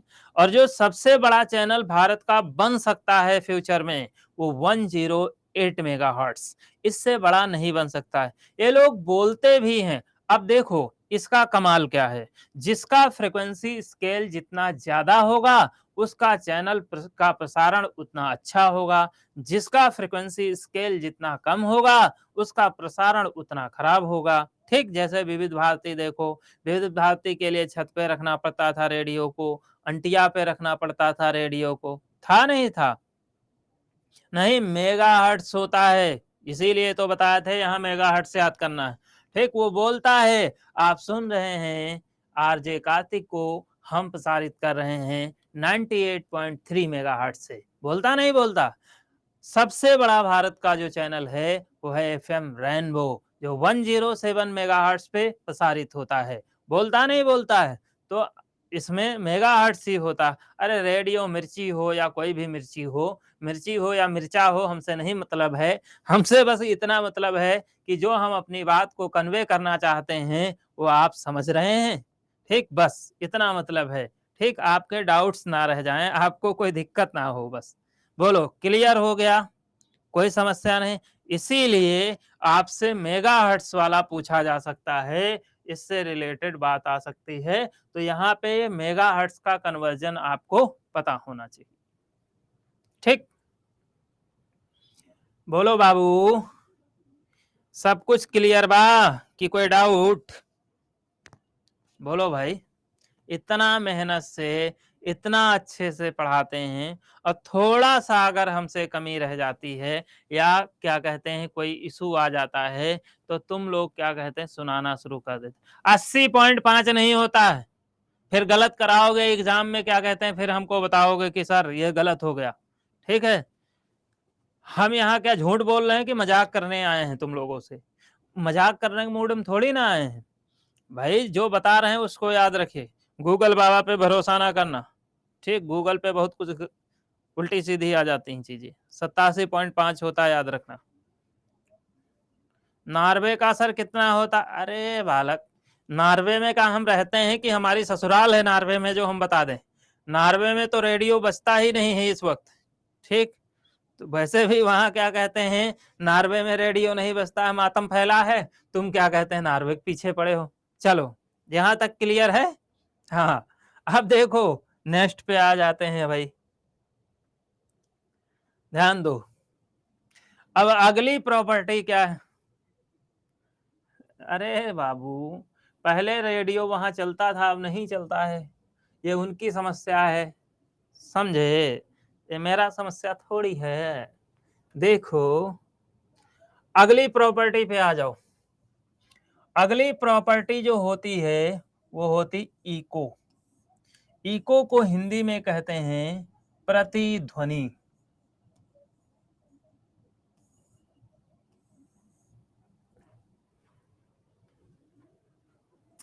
प्रतिध्वनि, इको को हिंदी में क्या कहते हैं? प्रतिध्वनि। बोलचाल की भाषा में इसे गूंज कह सकते हैं। आपकी पहली क्लास कंप्यूटर क्लास में नहीं शो कर रहा है, ठीक है, मैं इसके लिए बोल दूंगा टीम को। अब यहाँ पे तो अभी संभव नहीं है सब करना, तो इसलिए पहले क्लास करिए, मैं सारी चीजें आपकी ले रहा हूँ और साथ साथ बोलते रहेंगे, समझ रहे हैं? हाँ, सारी चीजें क्लियर होंगी।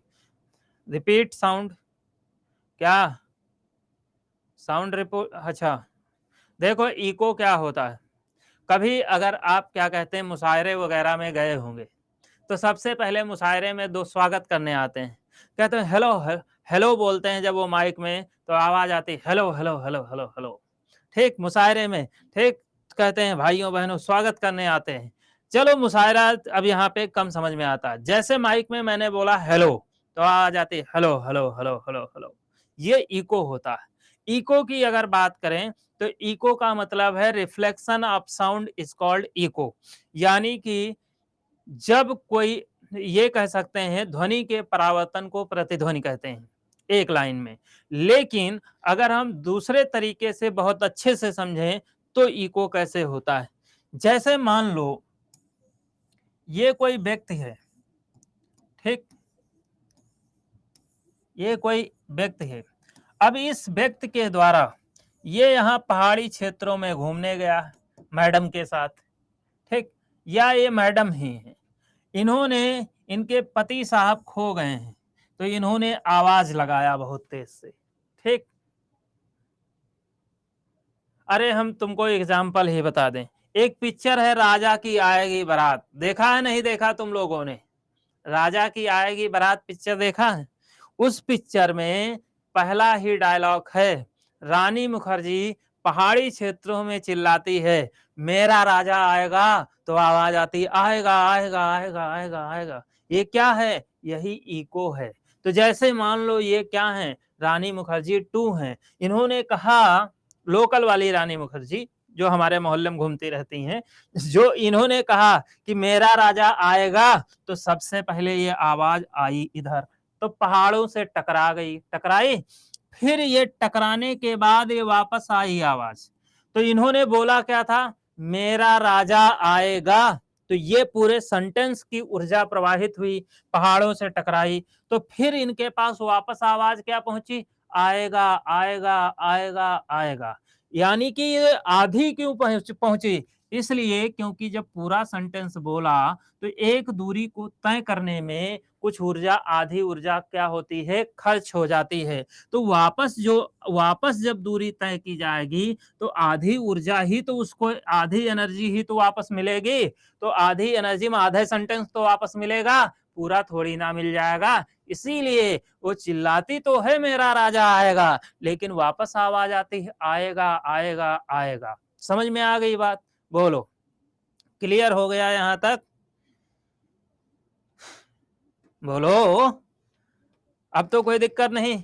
देखिए इको जो है, अब यहाँ पे जैसे इको हुआ, थोड़ा बता देते हैं, इसको पहाड़ी को बने रहने दो। अब जैसे इको जो था, ध्यान दो, अब यहाँ पे इको होने के लिए डिस्टेंस ही पूछा जाता है कि मिनिमम डिस्टेंस, यही क्वेश्चन आता है, मिनिमम डिस्टेंस कितना होता है? तो ये याद रखिएगा, मिनिमम डिस्टेंस होता है 16.6 मीटर। कम से कम 16.6 मीटर की दूरी है तो इको नहीं होगा। 16.6 मीटर से ज्यादा दूरी पे इको होता ही होता है, ये मान लो इको होना है। इसीलिए साउंड वेंटिलेशन भी लगाए जाते हैं। जैसे तुम लोगों को एक और स्टोरी इसी से रिलेटेड बता देते हैं। एक पिक्चर रिलीज हुई थी 1920, भूत वाली पिक्चर। तो उसमें कहा गया था, सुने हैं ये बात, अब पता नहीं सही या गलत है, लेकिन ये हमारा तर्क उस पे क्या कहता है वो बताते हैं। ठीक, उसको ये हम सुने थे कि ये कहा गया था कोई पिक्चर अकेले देख ले तो 1 लाख रुपए के इनाम दिए जाएंगे, क्योंकि भारत में ढीठ लोगों की कमी नहीं है। बहुत सारे लोग पहुंच जाएंगे, सोचेंगे इसमें क्या है, तो काल्पनिक घटना देख के चले आएंगे, लेकिन देख कोई नहीं सकता है। अरे बाबू 17.3 नहीं होता है, 16.6 एग्जैक्ट होता है। किताबों में राउंड ऑफ करके 17 लिखा होता है। ठीक है, ध्यान दो जो बता रहे हैं। अब मान लो कोई देखने चला जाता, ठीक, तो जब पिक्चर मान लो हम ही हैं, हम देखने गए, सामने पिक्चर चल रही है, ठीक, हमने कहा ये तो काल्पनिक है। अब वो जो सिनेमा घर होते हैं वो बहुत बड़े होते हैं। अब बड़े होने के कारण क्या किया गया, सिनेमा घर बहुत बड़े होते हैं तो उसमें पोरस लगे होते हैं, पोरस का मतलब विंडो होते हैं, ताकि साउंड वेंटिलेट होता रहे। आप सिनेमा घर गए हो, सिनेमा घर जब जाओगे तो उसकी दीवारों के किनारे पर्दे भी टंगे होते हैं। अभी इन पर्दों का राज भी बताते हैं। तो सिनेमा घर जब वो गए, तो पता चले सब कुछ पर्दे वर्दे उखाड़ के पूरी विंडो विंडो बंद करके उनको दिखाना पिक्चर शुरू किया। तो जैसे चुड़ैल ने कहा हू, तो वो तो कहेगा अरे ये तो काल्पनिक पिक्चर है, ठीक। लेकिन जब वो इको होगा, सीट के पीछे से, सीट के नीचे से आवाज 3 बार आएगी, हु, तब कहेगा इधर पिक्चर है, इधर कौन सी पिक्चर चल रही है, उसकी वहीं पे क्या कहते हैं हालत पस्त हो जाएगी। इसलिए ये केवल कहने की बातें होती हैं, देख नहीं सकता है, समझे। तो जैसे पर्दे क्यों लगे होते हैं, क्योंकि जब साउंड की वेव्स निकलती हैं तो ये पर्दे जो होते हैं हिलते रहते हैं। वो क्या होता है, जो आवाज को और क्लियर करने के लिए क्या कहते हैं पर्दे लगा देते हैं, ताकि ये टकराए जब इससे आवाज, थोड़ी बहुत ऊर्जा इससे जाए अगर, तो वो हिलते हैं, उस एनर्जी को एब्जॉर्ब कर लेते हैं, ताकि आवाज और अच्छी क्लियर हो सके। देखिए मेरी उम्मीद है, मेरी आशा भी है, और मैं कोशिश भी करूंगा, और आप भी कोशिश कर रहे हैं। मुझे ये भरोसा है कि जितने लोग यहाँ पे हैं, मैक्सिमम लोग शिक्षक बन के हम लोगों को बताएंगे कि सर मेरा शिक्षक भर्ती में मेरा सिलेक्शन हुआ है। क्या हम लोग की उम्मीदों पे आप खरा उतरेंगे? पहले तो ये बताइए, ठीक। ये हमने बड़ी उम्मीदें पाली हैं आप लोगों से, ठीक। उम्मीद टूटने ना देना बालक, उम्मीद बहुत टूटती है तो बड़ा दुख होता है, ठीक। आप और एक बात और आप मान लीजिए, आपकी सफलता से केवल 2 ही लोग खुश होते हैं, एक आपके माँ-बाप और दूसरे आपको जो पढ़ाते हैं, ठीक है? हमेशा याद रखिएगा। तो यहाँ पे कहने की अगर बात करें, तो कहने का मतलब जब आप टीचर बन जाएंगे तो आपका सैलरी भी होगा अच्छा खासा। तो आप हो सकता सोचो कि चलो अब घर नहीं बंगला बनाते हैं। तो जब बंगला आर्किटेक्चर से आप डिजाइन करवाएंगे, जब आप बंगला आर्किटेक्चर से डिजाइन करवाएंगे, ज्योत्सना कुमारी, हाँ बिल्कुल, हस्बैंड भी खुश होते हैं। जब आप बंगला आर्किटेक्चर से डिजाइन कराएंगे तो बंगले में बड़े बड़े हॉल होते हैं, उसमें साउंड वेंटिलेशन जरूर किया जाता है। अगर सोचो ऐसा बंगला बना दो जिसमें साउंड वेंटिलेशन ना हो, तो क्या होगा, तो वहां पे इको होने लगेगा, वो बंगला नहीं भूत बंगला तैयार हो जाएगा। जैसे क्या कहते हैं, तुम पता चले ऑफिस से थक के आए, मैडम से कहे पानी ले आओ, उल्टा आवाज आ रही ले आओ ले आओ ले आओ, पता चले तुम फिर घर से बाहर भागे, अचानक कहे क्या भूत आ गया क्या, हम पानी मांग रहे हैं, उल्टा हमसे कोई पानी मांग रहा है। तो इसलिए क्या कहते हैं, इको को रिमूव करना बहुत जरूरी होता है। समझ में आई बात? तो ये चीज क्लियर हो गई। तो इको का केवल डिस्टेंस पूछा जाता है 16.6, राउंड अप फिगर में 17 मीटर।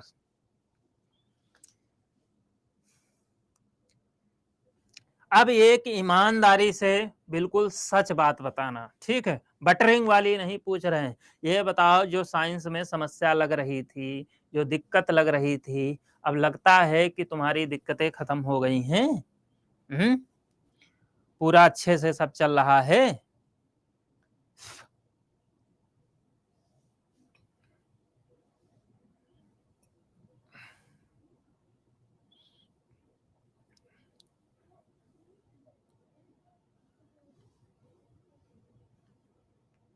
ठीक है।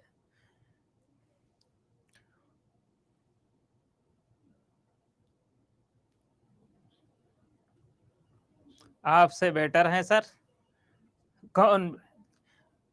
देखिए धरती वीरों से बाबू खाली नहीं है, ठीक। हमसे बेटर भी हो सकते हैं लोग, ऐसा नहीं है। हम ये कभी नहीं कहते हैं कि हम सब कुछ हैं, हम संपूर्ण आनंद हैं, हम ये नहीं मानते। हाँ, हम अच्छा पढ़ाते हैं, ये मेरा कॉन्फिडेंस कहता है। हम ये नहीं कहते हैं कि हम सबसे अच्छा पढ़ाते हैं, ठीक है।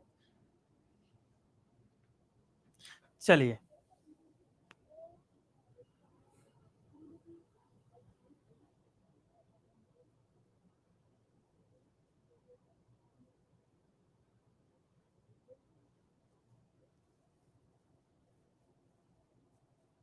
ये मेरा सॉल्यूशन टाइम का, मैं कह रहा हूँ कि हेडक ना लो आप लोग। तो इको खत्म हुआ, चलो आगे आ जाओ।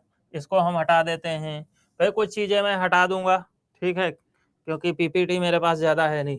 मैं अब थोड़ा स्लाइड नहीं ले आऊंगा। देखिए नेक्स्ट अगर हम देखते हैं, समझो वाला सभी लोग ध्यान से, नेक्स्ट जो आता है वो आता है पिच। पिच, पिच क्या होता है, स्पेलिंग गलत हो गई। पिच, पिच को हिंदी में कहते हैं तारत्व। बहुत आसान भाषा में समझो, ठीक है। यहाँ कोई ज्यादा विशेष आपको रटना करना है ही नहीं।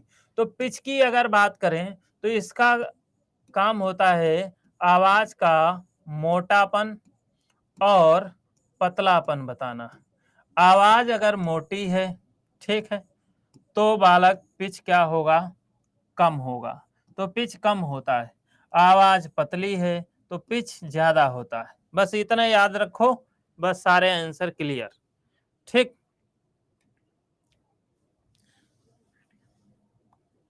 हाँ, जितना हमारे पास पीडीएफ में बन सकता है उतना जरूर शेयर कर देंगे।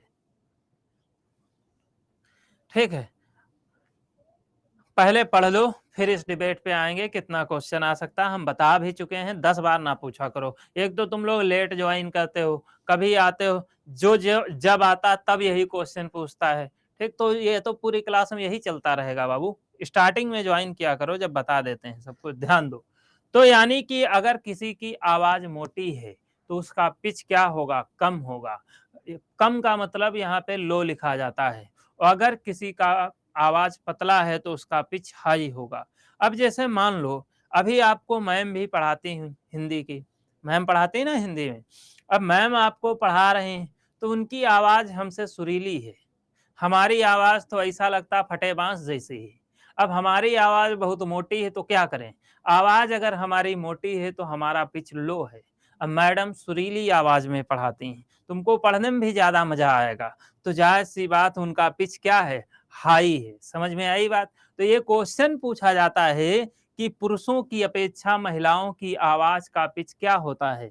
तो पुरुषों की अपेक्षा महिलाओं की आवाज का पिच हाई होता है। समझे बालक। दूसरा क्वेश्चन क्या पूछता है, क्वेश्चन पूछता है, नेक्स्ट क्वेश्चन है, शेर की दहाड़ की अपेक्षा, शेर की दहाड़ की अपेक्षा मच्छर की भिनभिनाहट का पिच क्या होता है।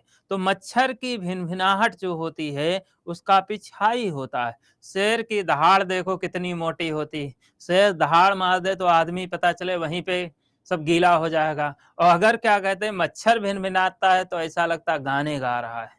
बहुत लोग तो सुर में सुर मिलाने लगते हैं। ठीक है, लेकिन वहां दिक्कत हो सकती है। कहने का मतलब क्या है, तो अब उस जो मच्छर की भिनभिनाहट वो शेर की आवाज से काफी पतली है, इसलिए उसका पिच क्या है, हाई है। समझ में आई बात। दूसरा क्या कहते हैं, क्वेश्चन क्या पूछता है, सुराही जानते हो आप लोग, सभी लोगों को सुराही पता है। सुराही, सुराही के अलावा अगर देखें तो ये बोतल भी मान सकते हो, बोतल जो होती है। आज की डेट में नल, टंकी वाले नल जो होते हैं उन नल की हम बात कर रहे हैं। जैसे क्वेश्चन पूछता है पानी से भरी सुराही का पिच क्या होता है, तो ज्यादा होता है। कैसे, जैसे बोतल, खाली बोतल बिल्कुल आप लेके जाओ, नल खोल दो और बोतल लगाओ तो वो पहले बहुत तेज गड़गड़ गड़गड़ की आवाज करती है, लेकिन जैसे वो भरती जाती है आवाज क्या होती है, उसकी सुरीली होती जाती है। तो उसका पिच क्या होता है, बढ़ता जाता है। और जब वो भर जाती है तो उसका आवाज बहुत कम हो जाता है, तो इसलिए उसका पिच बहुत ज्यादा हो जाता है। पिच को रिपीट करें, पिच का मतलब तारत्व होता है, आवाज मोटी है तो तारत्व कम है, आवाज पतली है तो तारत्व ज्यादा है। इतना याद रखना। समझे हो, समझ में आई बात, बोलो, सभी लोग बोलिए फटाफट। समझ में आ गई बात, बोलिए। ठीक है, नेक्स्ट देखते हैं। यहाँ पे अगर अगला हम देखें क्वेश्चन, अगला क्या है, तो ये हो गया पिच। ठीक, अब ध्यान दो। इसके बाद अगर हम देखें तो पिच हो गया, इको हो गया। अब इसके बाद अपना आता है क्या, क्वालिटी। एक और होता है क्वालिटी, जिसको हम लोग कहते हैं गुणता। गुणता से एक बार एक क्वेश्चन आया है, बता देते हैं क्या होता है। तो क्वालिटी चाहे जिसकी हो, चाहे साउंड की हो, अरे वेब तो पूरा चैप्टर है भाई। चाहे साउंड की क्वालिटी हो चाहे जिसकी क्वालिटी हो, क्वालिटी क्वालिटी होती है। क्वालिटी की डेफिनेशन क्या होती है आज जान लो, ये बहुत तुम्हारे जिंदगी में काम आएगा। Quality, difference between two sound, difference between two things, difference between so and so on. यानी कि दो आवाजों में अंतर। ठीक, यानी कि दो आवाजों में अंतर, या हम कह सकते हैं दो आवाजों में अंतर, या तो हम ये कह सकते हैं कि दो लोगों में अंतर, या तो क्या कहते हैं दो कपड़ों में अंतर। क्वालिटी जो है ये दो चीजों में अंतर को बताती है। जैसे आज साउंड चैप्टर मैं पढ़ा रहा हूं, कल आप किसी और से साउंड चैप्टर पढ़ें, तब आप बता सकते हैं कि कौन अच्छा पढ़ाता है। केवल आप हमसे पढ़ लें तो आप डिसाइड नहीं कर सकते हैं कि हम अच्छा ही पढ़ाते हैं। लेकिन जब दूसरे से कंपेयर करके डिफरेंस निकालते हो तो आपको क्वालिटी का पता चलता है। जैसे आप कपड़े लेने जाते हो, 10 शर्ट देखते हो, उसमें एक ढूंढ के निकालते हो, तो आप कहते हो ये अच्छा है, तो वहां क्वालिटी डिफाइन होती है। उसी प्रकार से साउंड की क्वालिटी, दो आवाजों में अंतर। जब एक गाने को लता जी और उसी गाने को श्रेया जी गाती हैं तो हमें पता चलता है कौन अच्छा गाता है। समझ में आई बात? तो यहाँ पे कंपेयर करके जो डिफरेंस निकालते हैं उसी को क्या कहते हैं, क्वालिटी कहते हैं। समझ में गए? कोई डाउट? क्वेश्चन क्या पूछा गया? क्वेश्चन इससे ये पूछा गया, यदि बांसुरी और सितार को समान सुर पर बजाया जाए, सुर यानी कि नोट उसके समान हो, ठीक, एक ही धुन होनी चाहिए दोनों की। बांसुरी और सितार की को समान सुर पर बजाया जाए तो उनके बीच आने वाला अंतर क्या कहलाता है? तो उनके बीच आने वाला अंतर क्या कहलाता है? तो उनके बीच आने वाला अंतर क्वालिटी कहलाता है, गुणता कहलाता है। ब्रेक बाबू नहीं लेंगे क्योंकि अभी एक दो हेडिंग बची हैं जो हम करा देते हैं, फिर क्लास ही एंड कर देंगे। चैप्टर कंप्लीट होने वाला है, अंतिम अवस्था में चल रहे हैं। ठीक है, समझ गए बालक? बोलिए मेरे लाल, समझे? अब देखो, तो ये हो गई क्वालिटी, क्वालिटी की डेफिनेशन पता चल गई। अब इसके बाद हम लोग आते हैं किस पे? चलेगी, यहीं पे डेफिनेशन यहीं जान लेते हैं। अगली जो आती है वो आती है तीव्रता। तीव्रता को हम लोग कहते हैं इंटेंसिटी। तीव्रता का मतलब होता है तेज। हम कहते हैं वो छात्र ऐसा है जो पढ़ने में बहुत तीव्र है, इसका मतलब वो तेज है। तो इसका मतलब होता है तेज। तो ये बताता है आवाज का तेजपन और ये बताता है आवाज का धीमापन। अगर आवाज तेज है तो बालक तीव्रता क्या होगी? ज्यादा होगी। और अगर आवाज धीमी है तो तीव्रता क्या होगी? कम होगी। बस यही डेफिनेशन है। ठीक है, बहुत बड़ी चीजों को याद मत करो, किताबों के चक्कर में मत पड़ो, अपना तर्क लगाओ ना। हम भी अगर आपको किताब ही पढ़ा दें तो हम किस बात के मास्टर, फिर हमारा एनालिसिस किस बात का फिर? ठीक है, इसलिए सिंपल सा लॉजिक समझो। इसका यूनिट क्या होता है? इसका यूनिट डेसिबल होता है। क्या होता है? डेसिबल। पूछता है इसको मापते किससे हैं? तो इसको मापते हैं ऑडियो मीटर से। किससे मापा जाता है बालक? ऑडियो मीटर से इसको मापते हैं। समझ में आई बात? इसको ऑडियो मीटर से मापते हैं। अब देखो, इंटेंसिटी से क्वेश्चन क्या बनता है, याद रखिएगा। एक साइड में आधे बोर्ड का यूज करते हैं, एक साइड में आवाज दे देता है, ठीक, दूसरे साइड में तीव्रता पूछता है। आवाज, जैसे सबसे पहले आवाज हम कौन सी मान ले? जैसे पहले ही आवाज है, दिल की धड़कन सुने हो तुम लोग? दिल की धड़कन है, दिल की धड़कन सुने हो नहीं सुने हो? दिल की धड़कन, अरे किसी की सुने हो? जैफ अकेला, हाँ तुम्हारा नाम भी वैसा है बाबू, तुम किसी की सुने हो, इससे हमें नहीं मतलब है, अपनी सुने हो किसी की सुने हो, तो उसकी आवाज कितनी होती है? दिल के धड़कन की आवाज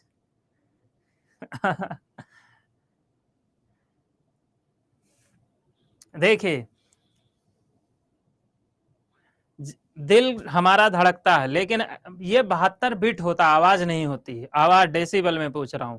देखिए, हमारा दिल धड़क रहा तो उसका आवाज पता नहीं चलता, लेकिन यहाँ पे हाथ रख लो, किसी के दिल पे अपना सिर रख के ऐसे क्या कहते हैं लेट जाओ, तो उसके दिल की आवाज सुनाई पड़ती है।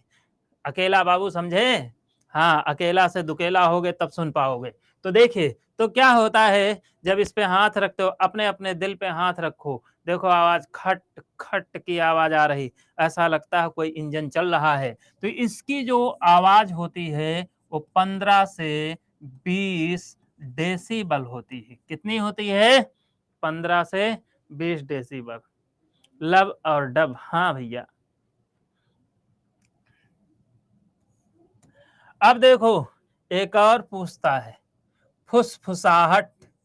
देवी जी, देवियां मानते हैं इसमें एक्सपर्ट होती हैं, फुसफुसाहट। लेकिन ये कहना आज की डेट में सत्य नहीं होगा, क्योंकि आज बहुत बिजी लाइफ है। ठीक, फुसफुसाहट, फुसफुसाहट जो होती है ये 30 डेसिबल होती। मेरी बात को तुम लोग दिल पे मत लेना, बस हम तुम्हें याद हो जाए इसलिए कुछ ना कुछ लपेट लपेट के बताते रहते हैं। ठीक है, ठीक, 30 डेसिबल। तीसरा पूछता है आम बातचीत, कम्युनिकेशन स्किल। आम बातचीत, आम बातचीत जो होती है यही एग्जाम में आपके आएगा, खूब पूछा गया क्वेश्चन। ये बच्चा, इसके दो आंसर हो सकते हैं। 45 डेसिबल हो तो लगा देना, नहीं 45 हो तो 60 लगाना है। अब आप पूछोगे गुरुजी ऐसा क्यों? क्यों? इधर देखो, इसलिए WHO ये कहता है, वर्ल्ड हेल्थ ऑर्गेनाइजेशन, कि अगर कोई व्यक्ति 45 से 60 डेसिबल तक की आवाज उसके कान सुनते हैं तो फिर वो सुरक्षित माना जाएगा, वो साउंड पोल्यूशन से ग्रसित नहीं होगा। इसलिए अब हर देश का अलग अलग साउंड पोल्यूशन रेट है नहीं। अब इंडिया का अगर देखें तो इंडिया का 45 ही बहुत है, 40 नहीं 45 होता है। ठीक, तुम लोग पता नहीं कहाँ कहाँ से खोज लाते हो। अगर इंडिया में देखें तो 45। आपने देखा होगा जो पिटीशन पड़ी थी मंदिर और मस्जिद पे लगे लाउड स्पीकर को लेकर, उसमें भी सुप्रीम कोर्ट ने यही कहा था कि भाई हटा लें तो ज्यादा अच्छा है, फिर भी आप नहीं हटाना चाहते हो तो 45 डेसिबल पे बजाना शुरू कर दो, यही कहा गया था ना। तो 45 आइडियल इंडिया के लिए, तो 45 ही सफिशियंट है, क्योंकि यहाँ साउंड पोल्यूशन बहुत। यहाँ पता चले बाहर गाड़ी में चाबी लगा के भूल जाओ तो मोहल्ले के बच्चे हॉर्न बजाने लगते हैं, जब तक तुम निकल नहीं आओगे तब तक वो हॉर्न बजाते रहेंगे। तो यहाँ साउंड पोल्यूशन बहुत ज्यादा है इंडिया में। ठीक, हालांकि इसे कंट्रोल करना जरूरी। साउंड पोल्यूशन से माइग्रेन जैसी बीमारियां जन्म लेती हैं। आप सोचो, आज से क्या 10 साल पहले आपने माइग्रेन का नाम सुना था? नहीं सुना था। क्यों? क्योंकि तब साउंड पोल्यूशन इतना था ही नहीं, इतने व्हीकल नहीं थे, इतनी गाड़ियां नहीं थी। उसके साथ अब तो क्या कहते हैं, शादियों में भी डीजे बज रहा है 120 डेसिबल पे। डीजे का डेसिबल क्या होता है? 120 होता है। ठीक है, तो ये हो गया 45 डेसिबल। जैसे डीजे, डीजे पे ज्यादातर देवियां डांस करती हैं। लड़कों के लिए भी व्यवस्था में रखा हूं, खाली हाथ नहीं जाने दूंगा। आर्केस्ट्रा, तो डीजे और आर्केस्ट्रा जो होता है इसका बाबू 100 से 120 डेसिबल का साउंड होता है। ठीक है, समझे? इसके अलावा अगर देखें तो इसके अलावा एरोप्लेन यानी कि वायुयान, वायुयान कोई भी पूछा जाए, फाइटर प्लेन हो कुछ भी हो, 140 से 160 के बीच आंसर मिल जाए उसी को चिपका देना है, आंसर सही हो जाएगा। इसके अलावा क्या कहते हैं, मिसाइल, मान लो कहीं पे उड़ाना है किसी को, तो मिसाइल की अगर बात करें तो मिसाइल की आवाज 180 डेसिबल होती है। और सबसे ज्यादा आवाज होती है सायरन की। किसकी आवाज होती है? सायरन की। सायरन की आवाज होती है 200 डेसिबल। अब आप सोच रहे हो कौन से सायरन? ट्रेन में लगे सायरन नहीं, ट्रेन वाले सायरन जो होते हैं उनकी 90 डेसिबल के 80 से 90 डेसिबल के आसपास होती। ये सायरन हर सिटी में, बड़े शहर में, महानगर में, यानी कि राजधानी में मैंडेटरी होता है। और बड़े बड़े जो शहर होते हैं जहाँ बहुत इंडस्ट्रियल एरिया, वहाँ भी लगे होते हैं। जहाँ कंटेनमेंट जोन होते हैं, कैंट जोन जहाँ बने होते हैं, वहाँ जरूर होता है। जैसे एग्जाम्पल के तौर पे आप यूक्रेन, आप सुने होंगे यूक्रेन का जब युद्ध हुआ था, यूक्रेन पे जब हमला होता था तो वहाँ सायरन बजता था कीव शहर में, राजधानी में। वो कहा जाता था सभी लोग बंकर में छिप जाएं जाके, ये बोला जाता था। तो वही सायरन जो होता, वो डेसिबल वो इतनी तेज होता, पूरा शहर सुनता है। ठीक है, अब एक और बात जान लो, अगर कोई व्यक्ति ऐसा है जो 90 डेसिबल की आवाज लगातार 10 घंटे तक सुनता है, कितने घंटे तक? लगातार 10 घंटे तक सुनता है, तो वो मनुष्य बहरा हो जाएगा, फिर वो सुनने लायक ही नहीं बचेगा। सोचो, इतना ज्यादा साउंड पोल्यूशन का है दिक्कत, समझे? हाँ, लगातार 90 घंटे तक सुनता है तो वो बहरा हो जाएगा। यहां तक पूरी बात क्लियर समझ में आ गया है? बोलो। आपातकाल में, हाँ, भागलपुर स्टेशन में, हाँ होगा। फाइटर प्लेन बाबू हमने बताया ना 140 से 160, ठीक, इसी दोनों में से कोई एक ऑप्शन मिलेगा, चाहे जो प्लेन हो वही आंसर होगा, ठीक है। हाँ, कोई भी आंसर। Okay, done. चलो, एक लास्ट हेडिंग है, देख लो बस क्लास को। ओह शिट, जगह भी ना बचा है, तो जगह नहीं बचा है तो चलो यहीं पे हम समझा देते हैं। तो अब अपना आता है speed of sound. Speed of sound की हम बात करते हैं, यानी कि साउंड की स्पीड ऑफ साउंड। ये देख लो, बस काम खत्म। साउंड का स्पीड 0 डिग्री सेल्सियस पे होता है 332 मीटर पर सेकेंड, ठीक, याद रखना है। सबसे ज्यादा साउंड का स्पीड सॉलिड में होता है, उससे कम लिक्विड में होता है, उससे कम गैस में होता है। सबसे कम अगर कहा जाए जीरो किस में होता है, तो वैक्यूम जो होता है, वैक्यूम यानी कि निर्वात, निर्वात में ध्वनि की चाल लगभग 0 मीटर पर सेकेंड होती है। 0 मीटर पर सेकेंड निर्वात इसको कहते हैं, ठीक। निर्वात जिसको कहा जाता है हवा, हवा ना हो। अब कोई अंतरिक्ष में अगर जाता है, अब एयरफोन की आवाज 60 वाट के आसपास ही होती। देखिए, जब अगर मान लो आप अंतरिक्ष में जाते हो, अंतरिक्ष में हवा नहीं है, तो वहां पे दो स्पेस क्राफ्टर आपस में बात नहीं कर सकते। हम तो कहते हैं जो दो परपंची इंसान हो उनको सबसे पहले अंतरिक्ष ही भेज दो। वहां मुंह चलता तो दिखेगा लेकिन वो बतिया नहीं पाएंगे, एक दूसरे की बात सुनाई नहीं पड़ेगी। क्यों? क्योंकि वहां पे हवा नहीं, निर्वात है, निर्वात में ध्वनि की चाल शून्य होती। ठीक है, इतना याद रखो, बाकी हम प्रभाव बता देंगे। इसके अलावा अगर पूछा जाए सॉलिड में सबसे ज्यादा किस में होता है, तो सॉलिड में सबसे ज्यादा होता है एल्युमिनियम में। एल्युमिनियम में होती है 6420 मीटर पर सेकेंड। यहां से भी क्वेश्चन आता है। सबसे ज्यादा स्टील वाला आता है, ये देखो यहाँ पे लिख दे रहे हैं। स्टील में जो ध्वनि की चाल होती है वो 5600 मीटर पर सेकेंड होती, दूसरे नंबर पे सबसे ज्यादा। तीसरे नंबर पे आता है आयरन। आयरन में अगर देखें तो 5100 मीटर पर सेकंड होती। इतना ही आपको याद रखना है, यहीं से क्वेश्चन। देखिए, जो आज तक क्वेश्चन पूछा गया है, क्वेश्चन ये पूछा गया है सबसे ज्यादा ध्वनि की चाल किसमें होती है, आयरन है। Fe का मतलब आयरन, तो ऑप्शन में एल्युमिनियम नहीं दिया होता था तो आंसर स्टील सही हो जाता था, ठीक है। तो आंसर स्टील होगा। अगर एल्युमिनियम दिया तो एल्युमिनियम सही होगा। अब एल्युमिनियम स्टील दोनों नहीं दिया तो फिर आंसर लोहा सही होगा। बोलो, यहाँ तक क्लियर है सबको? कोई डाउट, कोई दिक्कत? बोलो। अरे तो 10 घंटे तक लगातार सुनने की क्या जरूरत है हेडफोन से? यही काम बचा है। शिक्षक भर्ती का पेपर लगा हुआ है, तुम 10 घंटे तक हेडफोन सुन रहे हो।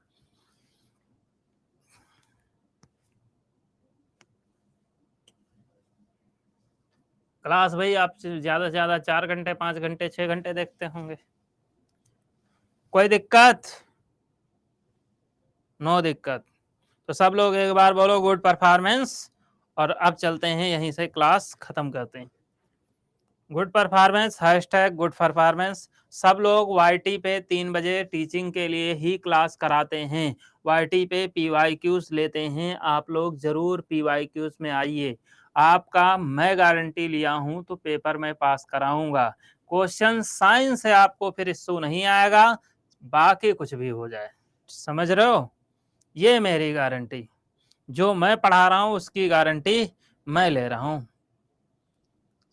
समझे बाबू? हाँ, बहुत अच्छे। तो चलिए फिर आज के लिए इतना ही रखते हैं। अब हम लोग मिलते हैं ब्रेक के बाद। तब तक के लिए टाटा बाय बाय। बहुत बहुत thank you. All the best, good luck. सब लोग स्वस्थ रहें, मस्त रहें, खुश रहें, खुशहाल रहें। और सब लोग अड्डा 247 चैनल है, उसी में बिहार अड्डा 247 चैनल को जरूर सब्सक्राइब कर लीजिए। Thank you. ग्रुप में शेयर करवाते हैं, शेयर करवाते हैं बाबू, शेयर करवाते हैं।